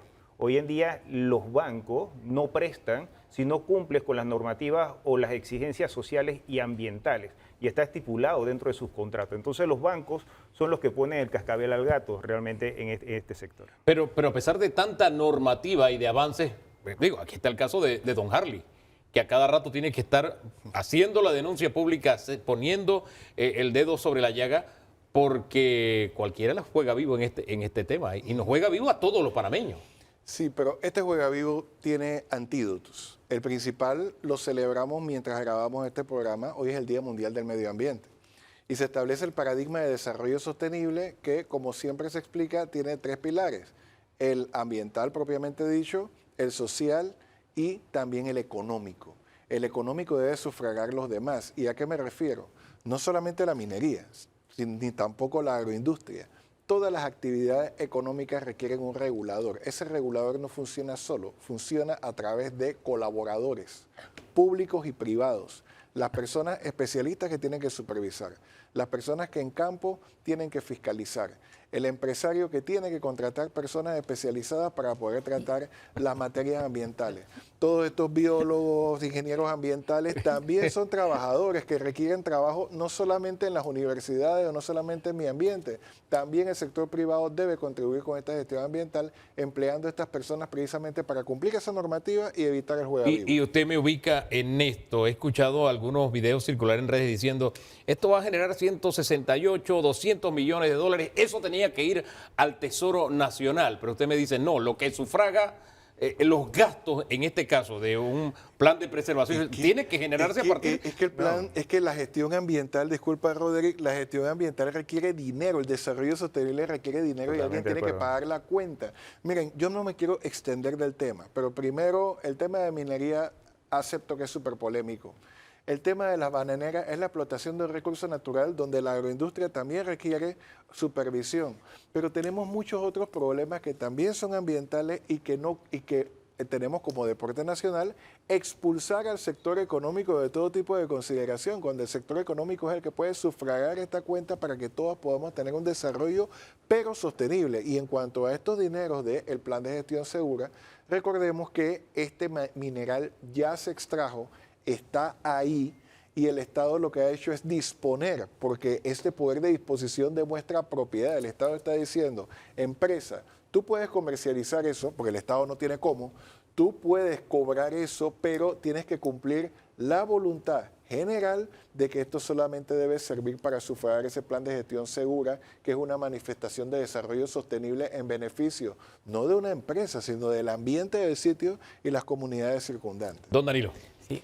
Yo veo con preocupación el hecho de que hay cosas en las que tenemos una actitud de hipersensibilidad. Minería es uno. Hay una hipersensibilidad hacia el renglón minería. Algunos sectores. En algunos sectores. Sí. Sin embargo, hay una tolerancia mórbida, totalmente mórbida, porque yo que frecuento Darién, yo cada vez estoy aterrado de la contaminación que tiene el río Metetí. Y yo me paro sobre el puente a verlo y yo quedo en shock. Digo, y nadie ve esto. Y ahí está. Ni hablar de cuencas de Panamá Oeste. O sea, ¿cómo? Ni hablar de la deforestación, porque no.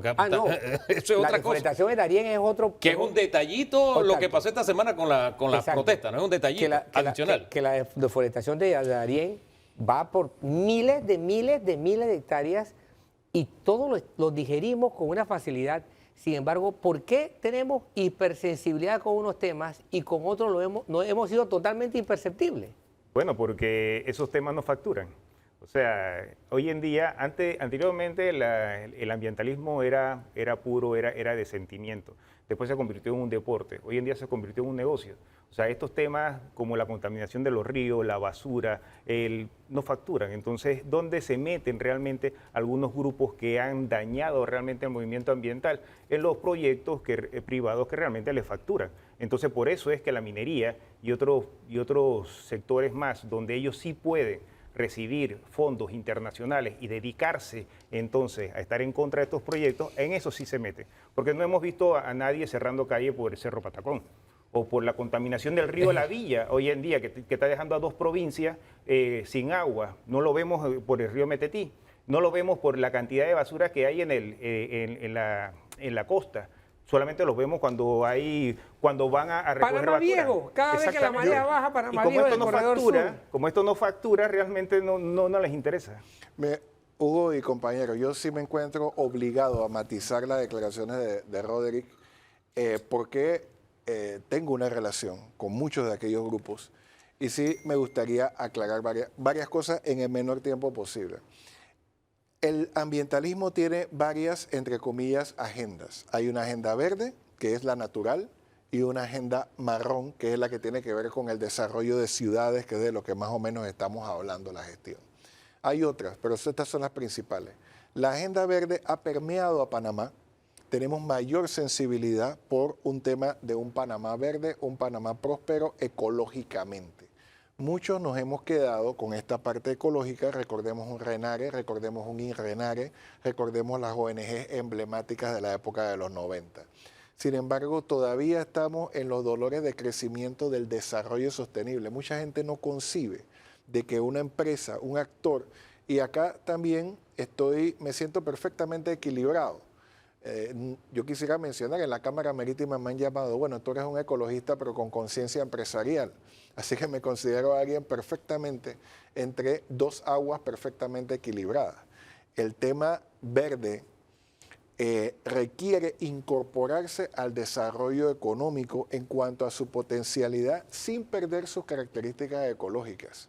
Porque, como habrá dicho René Quevedo, quien fue invitado a uno de los paneles de este mismo programa, tenemos un potencial ecoturístico, pero no lo hemos desarrollado. Estamos contentos de que Coiba no tenga casi visitantes para respetar su capacidad de carga, pero ¿qué es lo que ocurre? Que la Ley 44 del año 2004 establece que Río de Jesús, Las Palmas y Montijo deberían desarrollarse para pertenecer a un nodo. Y el Ministerio de Ambiente por décadas no ha desarrollado esto. Este es un ejemplo. Entonces, esa agenda marrón, todavía el panameño no concibe que el tema de la basura es un verdadero tema ambiental. Lo ve desde todas las aristas. Yo propongo que se unan estas agendas y que todos los que tengamos alguna sensibilidad ambiental equilibremos estas luchas para poder tener una sociedad integral y más sostenible. Y yo creo que hay países que nos están marcando el camino en esa dirección, por eso me quedo con el tema equilibrio e integralidad para más adelante, pero quiero cerrar la hipersensibilidad, porque yo siento que también de aquellos que de alguna forma tienen que manejar este tema, desde gobierno, desde Cámara, etcétera, también tienen una hipersensibilidad. El mejor ejemplo, cuando el ministro habló de este plan de preservación y gestión segura, 4 veces dijo en la conferencia, no estamos abriendo la mina. Reabriendo la mina. Discúlpeme, pero ese es un tema, ese es colocarse a la defensiva con un tema que en algún momento tenemos que debatir como sociedad. Entonces, esa hipersensibilidad de no toco aquí, no toco allá, no me juzguen mal, no sé. Me parece que estamos en exceso con un tema que está sobre el tapete y del que tenemos que hablar con franqueza. ¿No le parece? Por supuesto. Y bueno, me gustaría entrar también a lo que es el plan de preservación y gestión segura.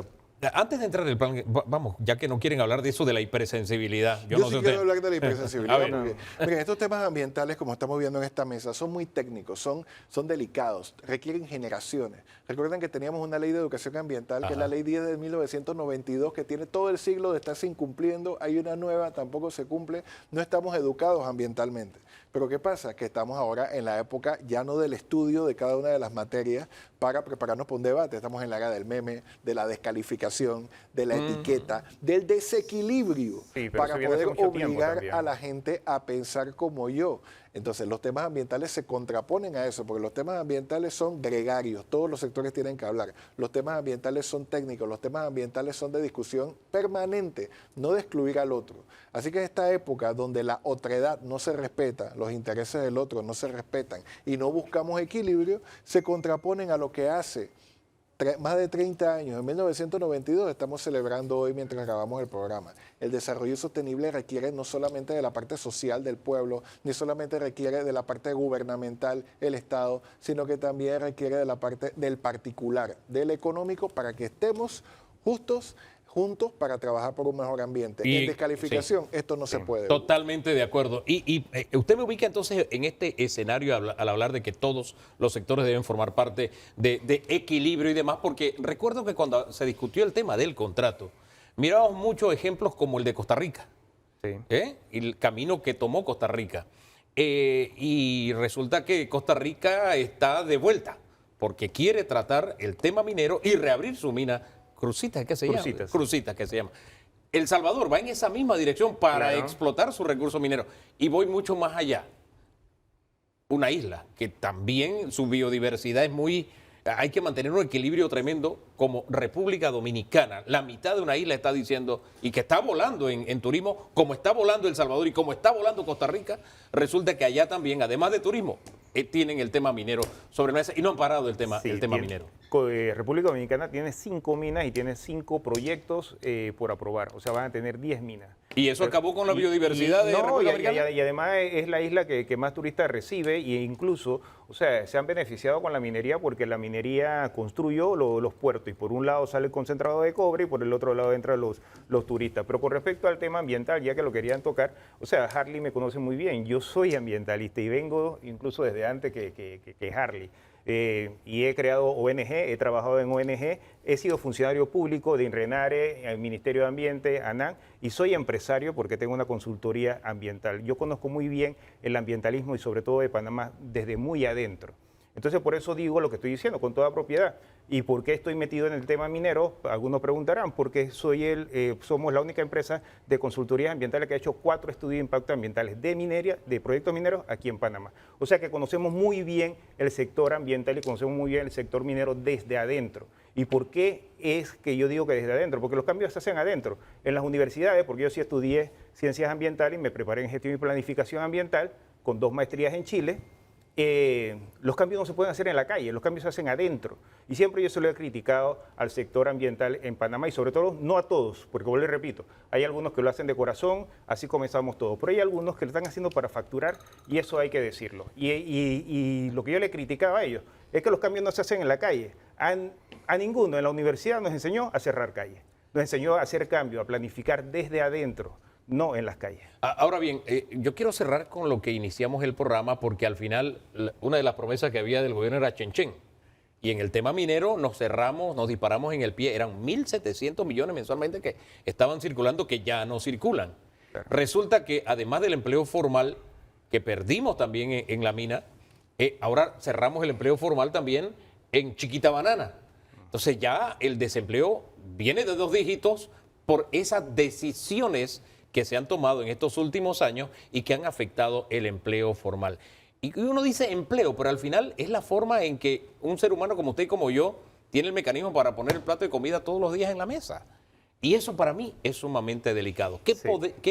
Por eso no me gusta que haya hipersensibilidad de que yo no toco este tema, o excluir o descalificar. Yo creo que tenemos que hablar de este asunto porque así como hay panameños que se ganan la vida con la profesión que yo tengo, que es la de comunicar, hay otros que se ganan la vida sembrando la tierra, otros ganan como abogados, y no podemos excluir a los que se la ganan en la actividad. Y también hay muchos profesionales ambientales, Rodríguez uno, que también trabajan en actividades de envergadura, que precisamente por su afectación del ambiente requieren de que el profesional panameño se involucre para remediar ese impacto ambiental. Eso por un lado, pero hay otra cosa que yo también debo matizar y debo defender. El sector ambiental en la coyuntura actual no está protagonizando los enfrentamientos con el orden establecido. El sector ambiental, todos los observadores y gente que conoce de medios como ustedes saben que no está en las líneas principales. Pero los argumentos ambientales han sido tomados por otras personas que ni siquiera han tratado la materia y que los están utilizando de manera contraria a como dicen los principios ambientales. Los principios que celebramos hoy incluyen el principio de la paz para el desarrollo sostenible. La paz y el desarrollo sostenible son indivisibles, así como son indivisibles los derechos humanos del trabajo y al ambiente sano. Por tanto, no es el sector ambientalista el que está capitaneando protestas en contra del orden jurídico establecido hoy. Son otros sectores que han tomado esto como si fuera un gran sándwich y lo ambiental es una lonja más. Es preciso que las personas que están a cargo de estas manifestaciones reflexionen, porque no se trata de que se va una empresa, se va la otra y que al final cuando se vayan todos vamos a vivir una utopía pacífica de una comunidad feliz con ella misma. No, estamos en un planeta que depende del intercambio de bienes y servicios que produce el libre mercado. Y la gestión ambiental es parte de esto, gústenos o no, porque hay profesionales ambientales, hay personas que trabajan en gestión ambiental como los de la Chiquita Banana o en otros lugares, y eso también tiene que respetarse. Y el libre intercambio de las ideas tiene que respetarse. De la descalificación en temas como estos no nos llevan a entendernos con como país, como sociedad, don Danilo. Exacto. El tema de la reapertura de la mina tendrá que estar sobre la mesa. No es un tema que podemos proponer, sobre todo en la medida en que lo único que el país está produciendo con toda seguridad hoy día es desempleo. 30 segundos de reflexión final, 30 segundos de reflexión final. Bueno, ya pasamos 15 segundos cada uno mirándonos. La gestión ambiental requiere de que todos participemos. No puede haber temas tabú, no puede haber temas intocables. Debemos tocar todos con un espíritu de solidaridad mundial para poder alcanzar el desarrollo sostenible. Esto lo celebramos hoy y los días del ambiente son todos los días. Bueno, el 2024 y parte del 2025 nos dio la razón. Panamá vale más con minería que sin minería. Y también nos ha dado la razón de que no ha existido contaminación, producto de lo que muchos han dicho en la calle. Entonces también estoy totalmente de acuerdo con Harley, no se debe de tomar el ambiente como una bandera, en este caso de protesta o política para quejarse de todos los proyectos que generan desarrollo aquí en Panamá. El ambientalismo debe ser puro, el ambientalismo debe ser para planificar, debe ser para hacer cambios y no para hacer protesta o para estar en contra del desarrollo, porque ya lo ha dicho Harley y comparto con él. El verdadero desarrollo sostenible tiene que ver con lo ambiental, lo social, lo económico. Y yo le sumaría otro cuarto, que es el cultural, que es muy importante para poder tomar decisiones en Panamá. Y en esa línea es que estamos tratando de orientar a la opinión pública en este espacio. Esto no es muera Sansón y los filisteos, que aparentemente es la estrategia que tienen algunos sectores. Conversemos de todo, conversemos sobre todo, pero con respeto, con argumentos sustentables, sostenibles y sin apegarnos a medidas ortodoxas, porque al final lo que cuenta es el país y esta casa en la que convivimos todos y donde todos tenemos el derecho a ganarnos el pan. Gracias por habernos acompañado, don Danilo, como siempre, a ustedes por la sintonía. El próximo domingo volvemos a encontrarnos otra vez, primero Dios. De aquí entonces, por lo menos hoy, seguimos haciendo el esfuerzo y nos regalamos el mejor domingo de nuestras vidas. ¿Le parece? Bendiciones.